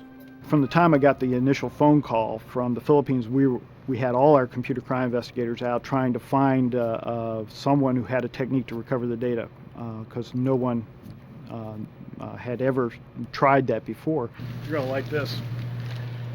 Oh, that's beautiful. So it's just from the Philippines. Not only were the discs cut up, each piece was crumpled as well. Cool. No problem. Christie shopped the discs to private companies, to other law enforcement agencies, to the FBI. Each politely declined, saying the task was impossible or staggeringly expensive. So when my deputy, Ed Cutchins, and I, we drove around the Beltway, picked up our discs, and we're driving back around the Beltway and coming back to the headquarters here, and Ed said, okay, you've let everybody else have a shot at this, you're going to let me have a shot. And I said, what are you going to do? He said, well, I'm going to Scotch tape them back together. And I won't tell you what I told him at that point. They experimented with blank formatted discs, cutting them, taping them back together, and slipping them into a drive to see if the data were still readable. The first attempt was disappointing. So we turned it on, and I watched my disk drive bounce across the table for about 10-15 seconds till the read-write heads ripped off. Before they tried again, investigators placed a second floppy underneath the taped floppy to cover up the seams. They saw their first glimmer of progress. The disk drive survived. But before they could apply the technique to the actual disk fragments, they had to flatten them out. Once again, brainstorming and intensive trial and error brought results. A soldering iron placed in a section of aluminum tubing provided the right amount of heat and pressure to flatten the fragile sheet. Once the segments were flattened, investigators had to try to read them. They knew they might only have one chance, so when putting the pieces together, they erred on the side of caution. We were afraid that if we put them all together, that if one piece ripped and caught the head, it might tear up the other evidence. So we decided to create host diskettes, what we called host diskettes for each piece. Each fragment was spliced onto its own separate host diskette and read individually. 23 fragments, 23 host diskettes. One chance to catch a killer.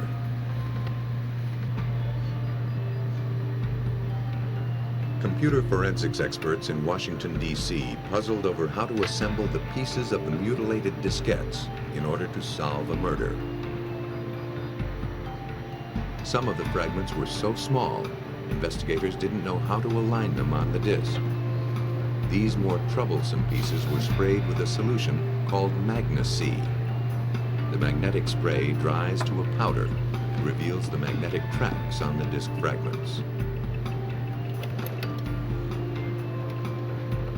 Once the fragment was properly aligned on the host diskette, the powder was brushed away. Finally, came time to read the fragments. To analyze and display the bits and pieces of data, investigators relied on a software package called AnaDisk, developed for law enforcement. AnaDisk kept a trail of the separate segments of data and displayed them on the screen so they could be combined. The pieces, in more ways than one, were falling into place. But the splices still caused problems. Information on a diskette is tightly packed. Whenever the disk drive head hit a splice, it lost contact with the disk and missed large chunks of data. For this high-tech problem, an assistant supplied a low-tech solution. Well, what he did was he just put his finger on the head, just like you would put a penny or a coin on an old photograph if you got stuck. And by putting his finger on it and rereading that sector, the head didn't bounce and we were able to get more data. Investigators found love letters Snodgrass wrote to his wife and to his mistress, along with letters to his insurance company requesting an increase in Julie Snodgrass's coverage. They also recovered information linking Joe to an elaborate black market scheme. But what they found next was akin to a signed confession. We found a last paragraph of a letter talking about his girlfriend hiring the hitman, him asking his girlfriend to hire hitmen, which she did. It had taken 5 weeks, but the DoD forensics lab had achieved what was thought to be impossible. They had resurrected data that enabled a brutal murder to be avenged, and in the process developed a set of procedures for others to follow. Experts said the cost could reach into the millions. They spent $131.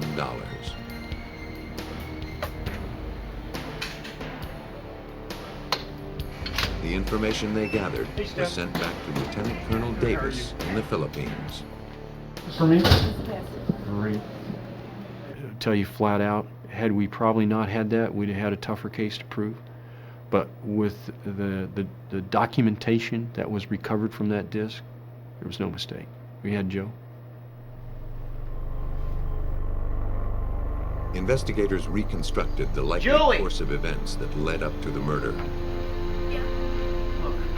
Joe Snodgrass, who was very controlling of his wife, had convinced her to deliver some money he owed to one of his black market contacts. He told her to pick up 2 of his Confederates and to drive them to the drop-off point. She complied. She didn't know that the men she picked up were the ones hired to murder her. They were the relatives of the Snodgrass's housekeeper. Trusting them, she drove to a secluded spot. Then they killed her. Felix, can you tell us what happened that night? I didn't, sorry, sir. They confessed to the crime and received 20 years. The housekeeper received probation. I'll do it this last time, but not anymore. And for masterminding the crime, Joe Snodgrass received life in prison. You never stop and think that you would end up investigating one of your own for murder or being involved in the conspiracy to commit murder. It never crosses your mind, not once. The technology that simplifies our lives has also made it harder for us to pass unnoticed. In almost everything we do, we leave behind an electronic trail as solid as footprints and as individual as our own face. When a crime occurs unseen by human eyes, investigators can invoke an electronic witness.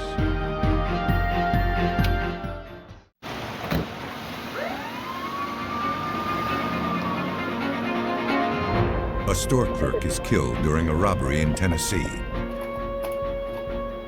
When the suspect claims it was an accident, police turn to forensic examiners to prove cold-blooded murder. 2 people are found brutally murdered in an Albany, New York boarding house. To capture the killer, investigators rely on 19th century technology. In Louisiana, a fisherman discovers the body of a murdered woman. A footprint left in blood is investigators' only clue to her killer's identity. When there are no witnesses to a murder, police must find other ways to solve their case. But unseen no longer means unobserved, and killers are finding themselves caught in the camera's eye.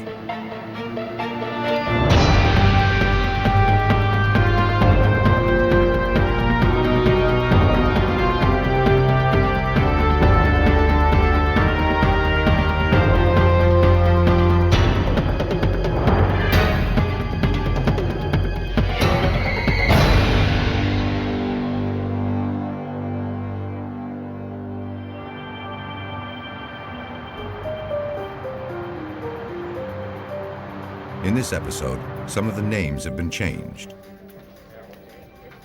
In the early morning hours of July 2nd, 1995, police in Chattanooga, Tennessee received a 911 call. A man had discovered the bullet-ridden body of a store clerk inside a local gas station convenience store. Investigators and forensic technicians from the Chattanooga Police Department responded to the scene. In the back storage room, detectives located the male victim. The manager later identified him as 34-year-old employee Lenny King. He had been shot in the arm and twice in the chest by a large caliber weapon that had been fired at close range. Investigators found handcuffs locked to the sink next to the victim's body. As technicians began processing the scene for evidence, they found bloodstains on the outside of the door leading into the storage room. Examiners determined that the blood had originated from the victim. The team next made their way into the service area of the store. The cash register and safe had been cleaned out. The homicide appeared to be the result of a robbery gone bad. The killer had made off with more than $2,000. But technicians were unable to locate any fingerprints left behind by the robber. Investigators hoped that the store's security cameras could provide some clues. When the manager played the surveillance tape, investigators realized the suspect had been caught on video entering the store. And as the manager watched images of the cash register and safe being cleaned out, he believed he recognized the robber.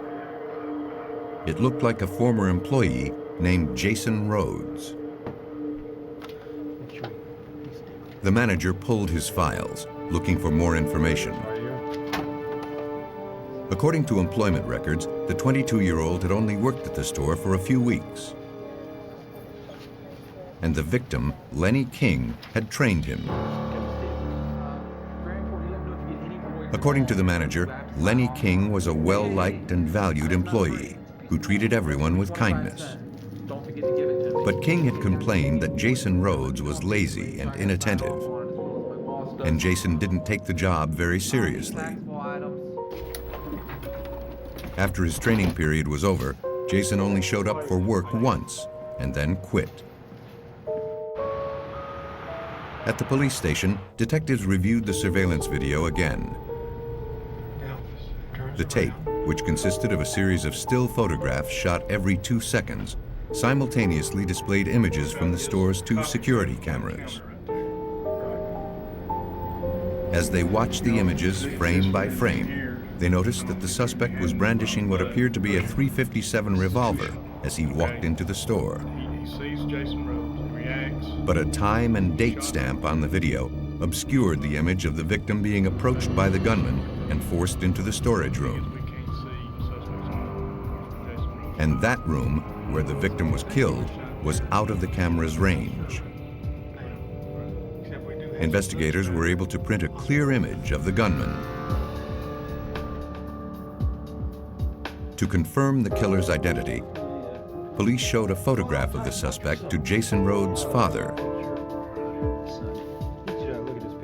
Heartbroken by what he saw, Mr. Rhodes positively identified the man in the photo as his son. When asked if he knew his son's present whereabouts, the father said that Jason and his girlfriend, Sonia Altman, had left town the same day Lenny King was found murdered. Jason hadn't told his father why he was leaving, but he did say that he probably would not be coming home. Mr. Rhodes gave investigators a description of his son's truck. Police had positively identified Lenny King's killer. And based on the senselessness of the murder, Sergeant Rodney Bowman knew they needed to apprehend Jason Rhodes quickly. Well, we're looking for a young man that definitely didn't have any value to life. We really at that time had no idea if he might be drug-induced or what his behavior was. All we knew is that this was a deliberate act. It appeared to be a deliberate act, and we needed to get this man off the street. Detectives theorized that the suspect and his girlfriend would eventually contact their loved ones. They began tracing all the calls made to members of their families. Within hours, the tactic paid off. Jason's girlfriend, Sonia Altman, had contacted her grandmother, and the call was traced to a hotel in Nashville, Tennessee. Descriptions of the suspect, his girlfriend, and the vehicle they were traveling in were forwarded to the Nashville police. On the evening of July 3rd, Nashville authorities spotted Jason Rhodes' truck as it pulled into a gas station. As the suspect exited his vehicle to fill up, detectives moved in. Jason Rhodes was placed under arrest on suspicion of aggravated robbery and murder. His girlfriend, Sonia Altman, was also placed under arrest. Investigators began searching the suspect's vehicle. On the front seat, police found a money bag that contained several $100s in cash. Detectives also found a box of ammunition for a .357 handgun, the same type as the one used to murder Lenny King.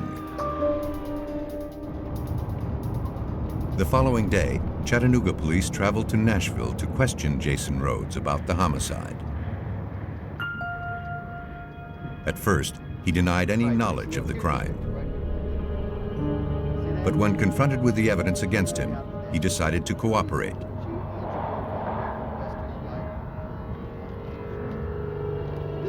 Jason admitted to killing Lenny King. But he said it was a horrible accident. He never intended to harm his former co-worker. According to Jason, he entered the store with the intent to commit robbery. He claimed that he brought the victim into the storage room in order to handcuff him to the sink, so he would be unable to trip any alarm devices. But as he attempted to get the cuffs around Lenny King's wrist, the store clerk fought back, grabbing for the gun. He fell to the ground and he tried to grab the gun. Several shots went off, and Jason realized that Lenny had been hit. I didn't know what was going to happen. Panicked, he grabbed the money and fled the scene. Though Jason Rhodes had confessed to killing Lenny King inside the storage room, investigators didn't believe the story. Blood found on the outside of the doorframe suggested that the victim had been shot well before the two entered the room and struggled. But unless investigators could prove that Jason Rhodes was lying, he would likely stand trial for a lesser manslaughter charge. Detectives were convinced Jason Rhodes was a cold-blooded killer. Now they needed to find proof to ensure that the young man would never be free to kill again. Police in Chattanooga, Tennessee had arrested the man responsible for the murder of 34-year-old store clerk Lenny King, shot to death during the commission of a robbery. After being caught on the store's surveillance video, Jason Rhodes admitted to the killing. But he claimed his gun had accidentally gone off as he and the victim struggled in the storage room. Detectives scrutinized the video frame by frame, looking for proof that Jason Rhodes was lying and that the murder had been premeditated. Then, in one of the frames, they noticed that the victim's knees appeared to buckle, and he grabbed for his arm soon after Jason Rhodes entered the store. Homicide Detective Sergeant Tim Carroll theorized the suspect began shooting as soon as he walked in. Once we got the video slowed down where we could see it, Sergeant Rodney Bowman and I both agreed that Jason Rhodes came in the store and shot from the get-go. It wasn't just going in the back of the storeroom and wrestling around and gun going off. Investigators knew that if they could prove Jason Rhodes fired as soon as he entered the store, they could charge him with premeditated first-degree murder. But that would not be easy.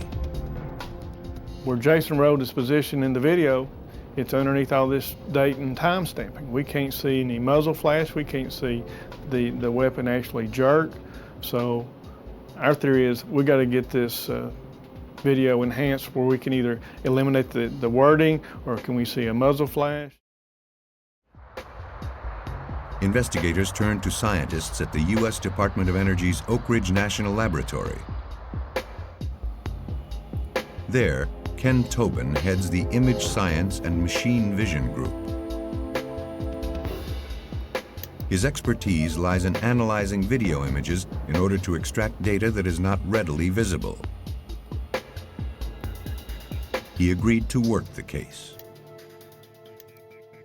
The tape that we received from the Chattanooga Police Department was typical low quality. It had a split screen characteristic, which meant there were two video cameras that were in the actual store where the robbery took place. They were both displayed simultaneously on the camera. But the camera that actually caught the shooting of the store proprietor had him very far away.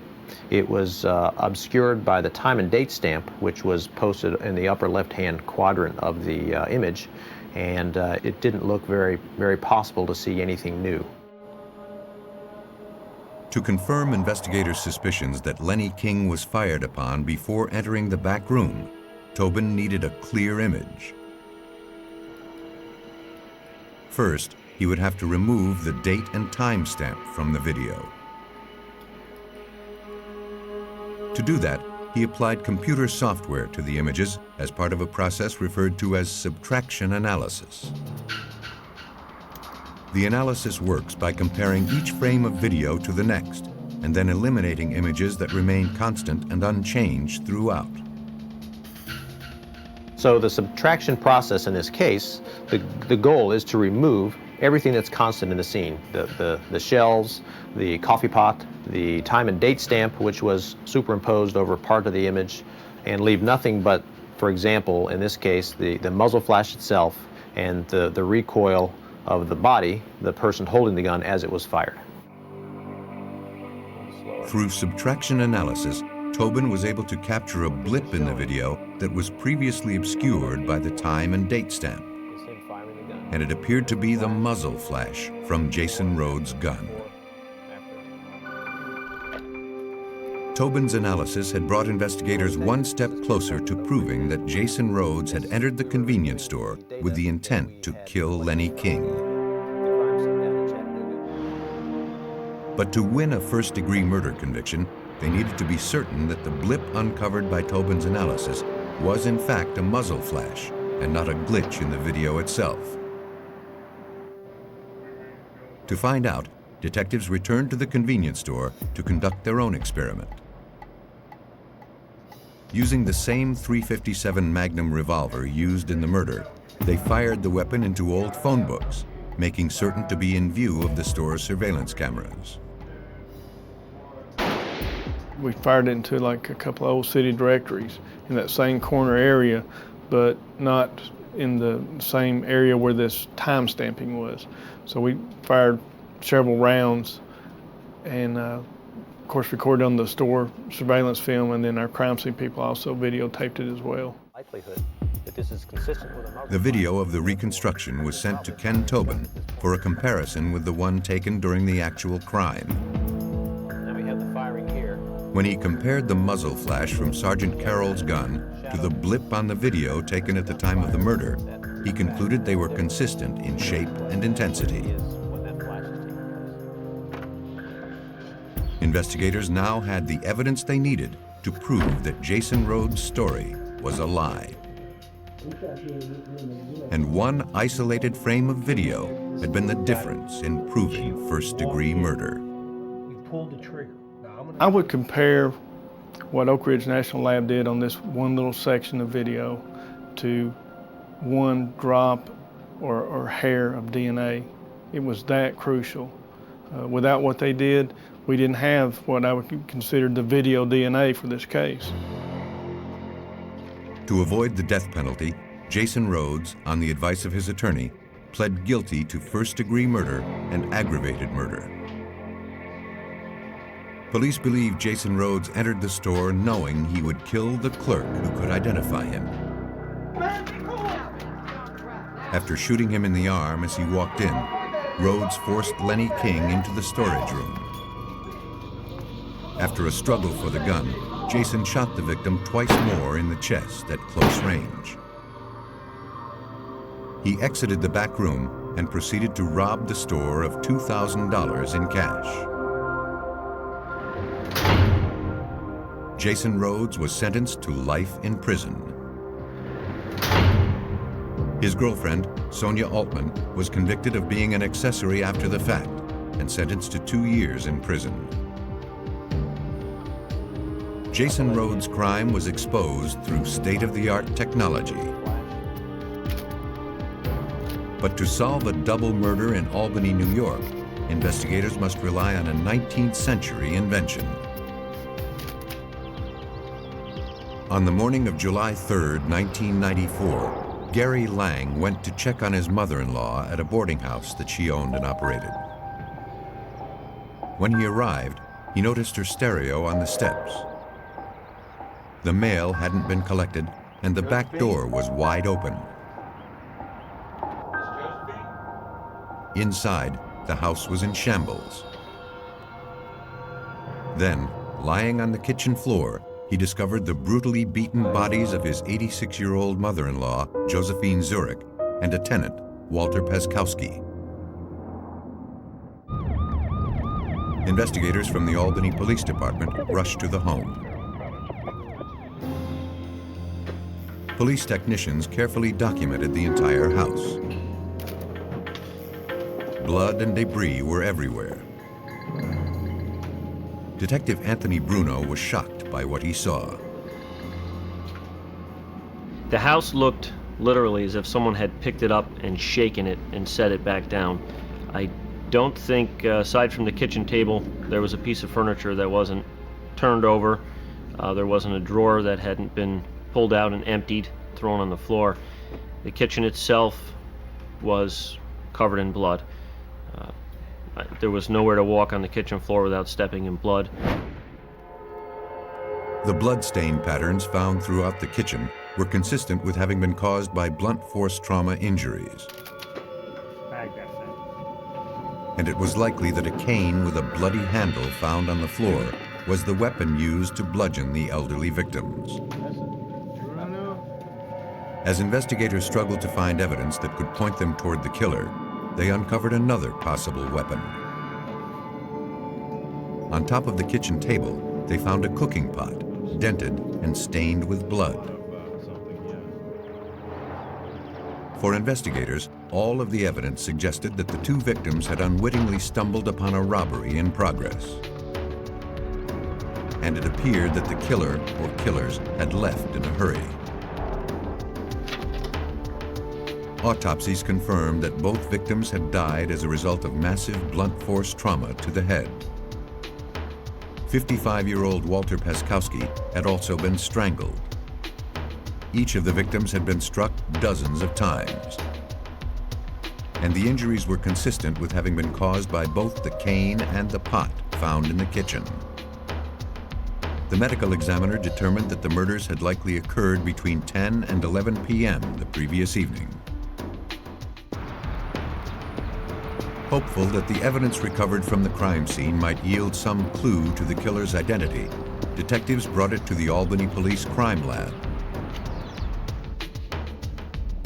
While processing the bloody pot believed to have been used as a weapon, Detective Dean Halprin noticed what appeared to be a fingerprint on the inside wall. And if it was in fact a print, recovering it would not be easy. The material the pot was made out of isn't something that we've had good results with because it has pockmarks, depressions, plus it's very bent out of shape from being struck against the victims. But after it was actually processed with the powder, we could see that we had something in there. We had a print. But the excitement was short-lived. Though investigators had found evidence that could place a suspect at the scene, they couldn't get the camera in the position necessary to obtain a detailed image. Without that, they would be unable to compare it to a suspect print, if and when one emerged. The pot is small, difficult to stick a camera in and get a good picture. Numerous attempts were made at doing that. And we had pictures of the print, but they were not of the quality needed to make an identification. Examiners concluded that any attempt to lift the print with adhesive would likely destroy it. And dismantling the murder weapon was not an option. I think they'll be able to. As evidence, the print appeared to be useless. investigators would have to find another way to identify the killer. Police turned to Josephine Zurich's son-in-law, Gary Lang, for help. After listening to him describe his mother-in-law, police couldn't imagine why anyone would have wanted to harm her. Josephine Zurich was an 86-year-old Polish immigrant who had lived in that home, raised her family there since she immigrated to the United States. She was a law-abiding citizen. Everyone in the neighborhood knew her. She was known for baking pies for people in the neighborhood. The son-in-law added that Walter Paskowski, a tenant in the house, had also become close to Josephine and the family. Gary said that he and his wife stopped by the boarding house regularly, bringing groceries and offering to help out as often as they could. He recalled that Josephine had recently had problems with one of the younger tenants who rented the basement apartment. I don't know. In fact, she had started legal eviction proceedings against him when he suddenly moved out of the building. The son-in-law provided investigators with the former tenant's name. A records check revealed that the man currently worked as a cook at a hotel restaurant in the Albany Capital District. Believing they had identified a suspect in the killings, investigators quickly contacted the former tenant and arranged to speak with him. At first, he appeared apprehensive and seemed reluctant to answer any questions. But when police informed him about the murders, he decided to cooperate. He admitted that he moved out after having run-ins with Josephine and Walter. But he insisted he would never harm either of them. On the night of the murders, he claimed he had been working late at the restaurant. Homicide detective Bernard Santandrea began digging deeper into the former tenant's background. But nothing he learned indicated that the young man could be involved in such a brutal double homicide. This was an horrific act of violence. We just didn't feel this man had this in his nature to do it. Now, that being said, we also verified his whereabouts and his place of employment, and was verified that during the time we felt the homicides occurred, this individual was working. The investigation was back at square one. With no suspects in the savage double murders, the case threatened to go cold. And that meant a violent killer was still loose on the streets of Albany. Police in Albany, New York struggled to solve a brutal double homicide at a boarding house that had claimed the lives of the owner, 86-year-old Josephine Zurich, and 55-year-old tenant Walter Paskowski.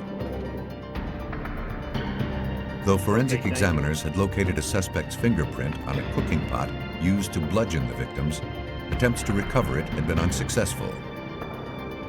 Homicide detective Anthony Bruno struggled to identify the killer. We really had a whodunit. These folks had no connections to any wrongdoings, or they were not criminal element.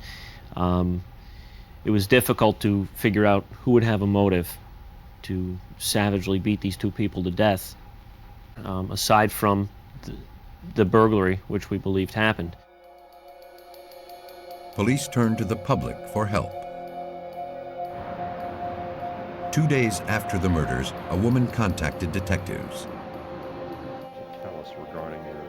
After reading the details of the crime in the local paper, she believed that her ex-boyfriend might be involved in the homicides. Around midnight on the evening of the murders, the woman's ex-boyfriend, Johnny Blanchard, had stopped by her apartment unannounced. He seemed agitated and was sweating and out of breath.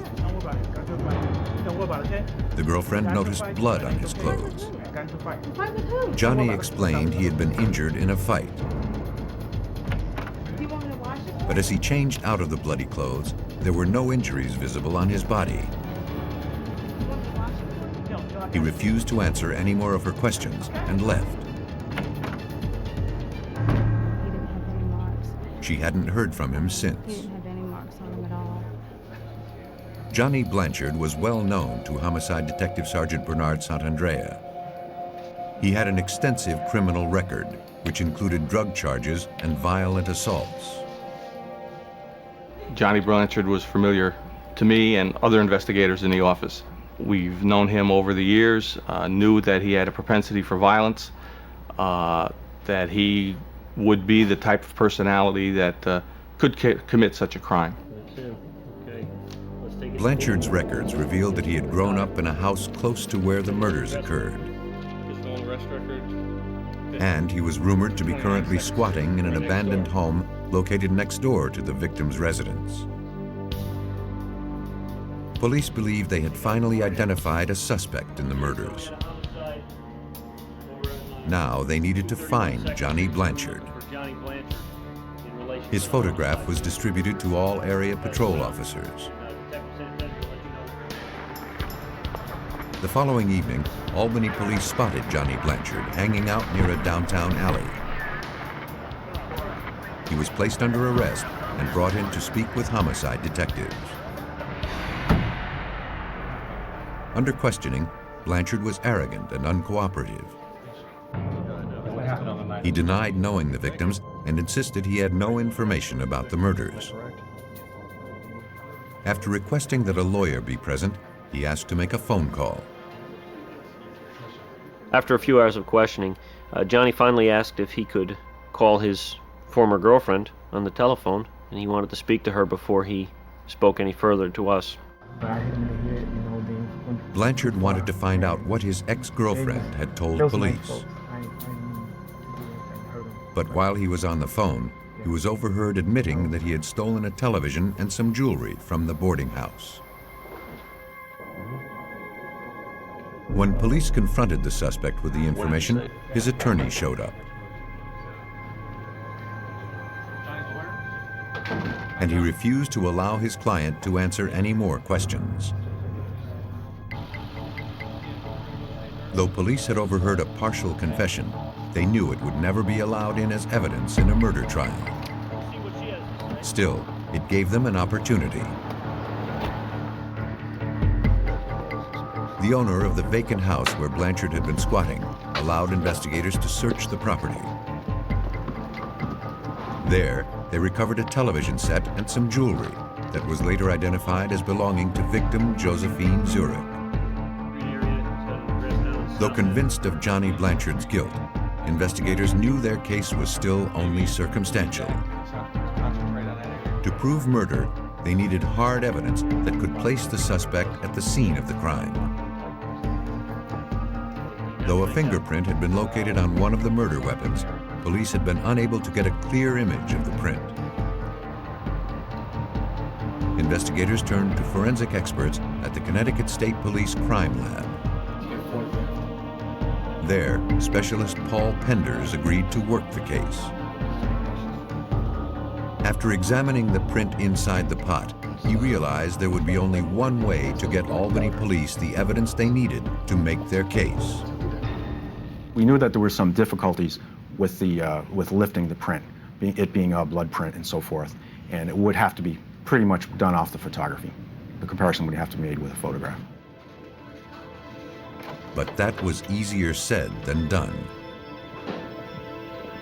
Penders would have to find a way to precisely place a camera inside the pot in order to generate a clear image of the evidence. This impression is inside the pot, in the side of the pot, and we need to get a photograph of it straight down from 90 degrees to produce an actual size photograph. You couldn't get a conventional camera in that. Then, Penders had an idea. Though modern cameras could not be manipulated into the position needed, older cameras could. He decided to use a 19th century bellows camera, which was constructed using what is called a slide rail system. The slide rail allows the lens to be moved or slid into place, detached from the body of the camera.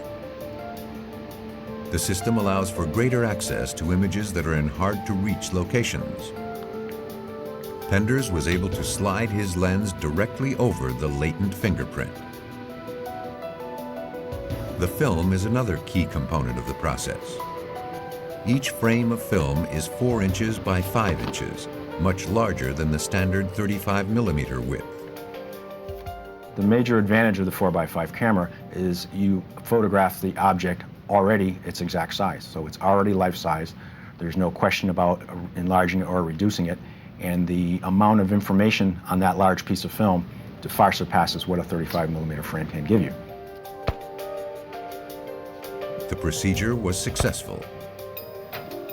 Using his bellows camera with the slide rail system, Paul Penders was able to get a high contrast photograph of the fingerprint inside the pot.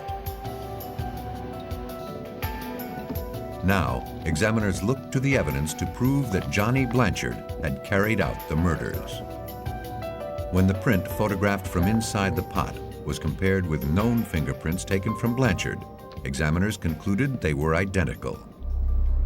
Is that our man there? Johnny Blanchard was subsequently charged with 2 counts of murder. Based on the evidence, investigators believe that Johnny Blanchard broke into the boarding house intent on robbing the place. But when 86-year-old Josephine Zurich and 55-year-old Walter Paskowski interrupted the burglary, Blanchard reacted by savagely beating them to death. Johnny Blanchard was found guilty of 2 counts of murder, depraved indifference, and burglary. He was sentenced to 60 years to life. Suspects with no obvious connections to their victims are difficult to identify. But oftentimes, murders are carried out by those closest to the victim. Just across the Mississippi state line, the Pearl River in southeastern Louisiana is known to sport fishermen as a haven for largemouth bass. On May 21, 1996, a man headed toward the river in search of a perfect fishing spot. As he made his way through a small clearing, he discovered a decomposed human body. The fisherman quickly summoned police. Within minutes, officers and forensic technicians from the St. Tammany Parish Sheriff's Department arrived at the location. Before they began processing the scene, however, crime scene photographers thoroughly documented the entire area. And it was a mess. Investigators found dozens of personal papers and letters scattered around a wide area. An empty backpack lay nearby. The female victim had been beaten and stabbed once in the neck. Officers combed the area looking for clues to the victim's identity. But other than the letters, they found nothing. The unidentified woman was transported to the coroner's office for autopsy. Though the body had decayed beyond recognition, the medical examiner determined that the victim was a Caucasian woman, approximately 5 feet 7 inches tall, and likely between the ages of 35 and 45. She had been dead less than a week. Cause of death was a single stab wound to the neck, resulting in a laceration of the right carotid artery. Detectives at the St. Tammany Parish Sheriff's Department began the process of trying to identify the murder victim. Captain David Hall didn't have much information to work with. First thing we did was basically get a measurement of the body and try to come up with an idea of what this individual looked like in a living state. We checked missing person files for the Mississippi and Louisiana area. Came up with nothing that fit the script of this young lady.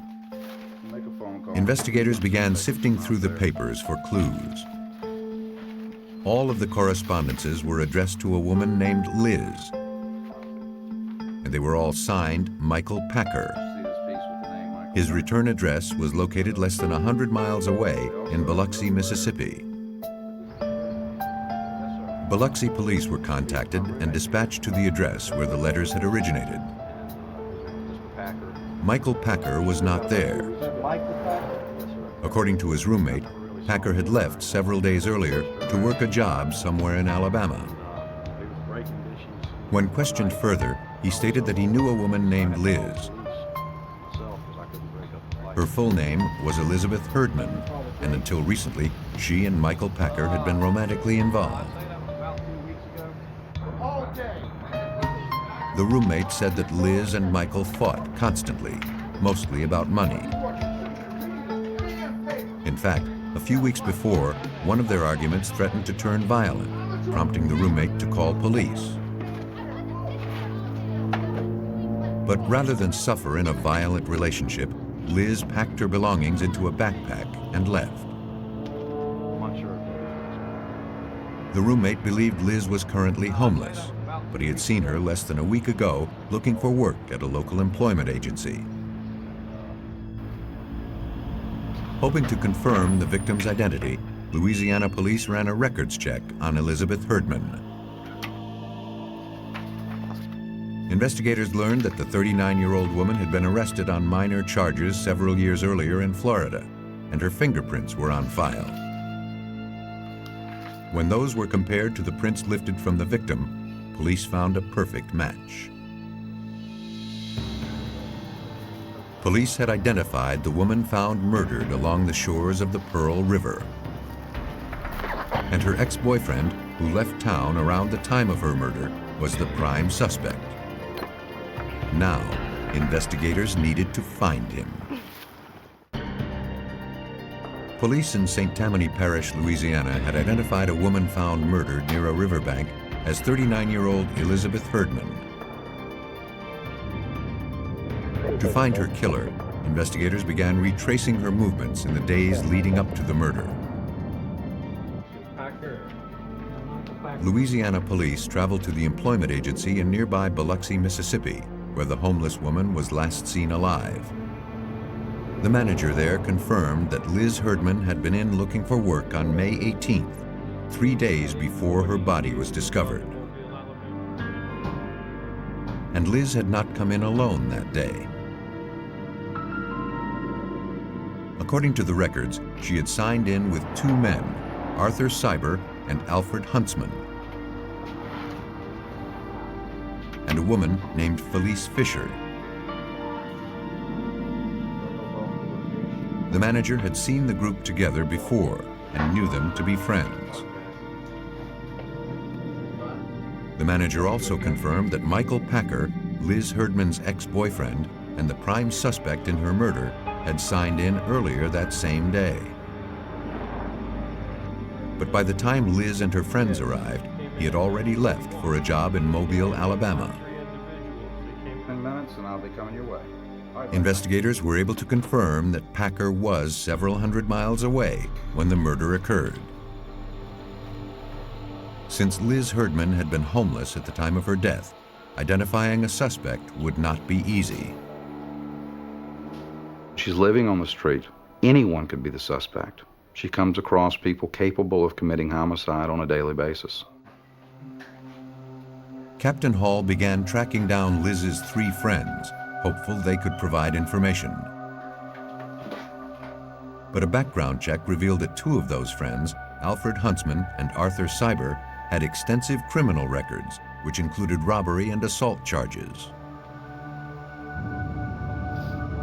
Detectives traveled to a nearby motel where Arthur Cyber had recently been staying.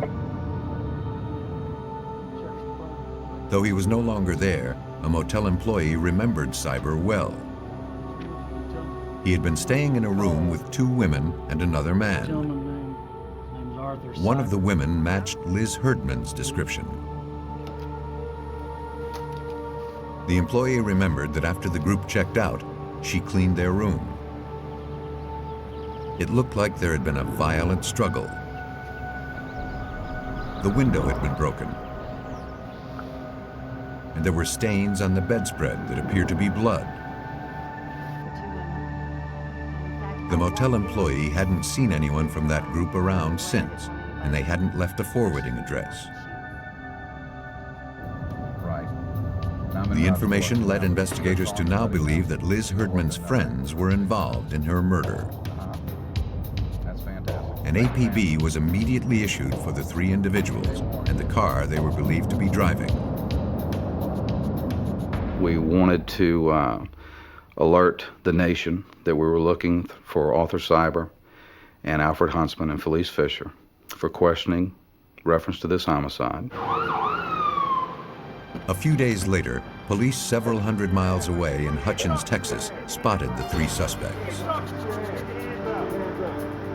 They were taken into custody and transported to Louisiana for questioning. Police searched their vehicle and collected its contents, including 6 pairs of shoes, some papers, and a few articles of clothing. Under questioning, Alfred Huntsman admitted that he had information about the murder. Huntsman said that while the 4 friends were staying at the motel, Liz Herdman and Arthur Cyber had gotten into an argument. Liz had recently gotten a job, and Cyber wanted some of her money to buy drugs and alcohol. When she refused, Cyber smashed out the window and became physically abusive.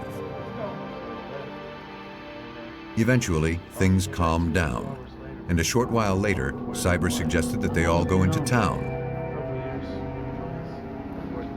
But according to Huntsman, Cyber drove the group to an isolated spot at the Pearl River. He said he wanted to go for a walk with Liz to privately apologize for his behavior at the motel. Several minutes later, Arthur Cyber emerged from the woods, alone and covered with blood. He had murdered Liz, and the motive was robbery. Cyber threatened to kill him and Felice Fisher if they went to authorities. Huntsman insisted he and Felice never left the vehicle. When confronted with the statement, Arthur Cyber denied the accusation. Though he had been present at the river when the murder occurred, he said that it was Alfred Huntsman and Felice Fisher who carried out the homicide. Right off the bat, one started giving up the other, pointing the finger. That at least lets us know that we've got the 3 parties responsible. And from there, you just start to meticulously break down the lies that they're giving you and ultimately end up with the truth. For answers, investigators forwarded all of the evidence to forensic examiners at the Louisiana State Police Crime Lab. It was now up to them to find a way to prove which of the suspects had viciously killed Elizabeth Herdman. Yeah, it's very interesting. Police in St. Tammany Parish, Louisiana, had 3 suspects in custody for the murder of 39-year-old Elizabeth Herdman. But with the suspects pointing the finger at each other, investigators needed to find a way to expose the killer's identity. They turned to examiners at the Louisiana State Police Crime Lab. There, forensic scientist George Shiro began scrutinizing the evidence collected from the crime scene. He focused his attention on a yellow piece of paper stained with the victim's blood. As he examined it more closely, he noticed a shoe print. On its own, he realized that the print would not be enough to establish the killer's identity. Though all 3 suspects admitted being at the Pearl River, each denied being near the victim when the murder occurred. To determine who was lying, Shiro first needed to know where the evidence was found in relation to the victim's body. For that, he turned to the crime scene photographs. In the photos, he observed several yellow pieces of paper. But after digitizing and enlarging the photographs, he saw that only one was stained with blood, and it was located just inches away from the victim's head. Now, Shiro looked to determine which of the suspects had left the print. He began by comparing the shoes recovered from the suspect's vehicle to the shoe print found within inches of Liz Herdman's body. He quickly eliminated 5 of the 6 pairs. But the tread on the remaining pair appeared to be similar to the print from the crime scene. So I examined that shoe more carefully, and what we look for when we're examining shoe prints is we look for random markings on the soles of the shoe that give these shoes their individuality. Shiro generated an impression of the shoe print found in the suspect's car onto a sheet of clear acetate paper. When that was overlaid on top of the bloody print recovered from the crime scene, he found one consistency after another. That is an aha moment. That's when we say, okay, we have a match here. We have enough marks to individualize this shoe print to this shoe. Police determined that the shoe that had left the print belonged to Alfred Huntsman.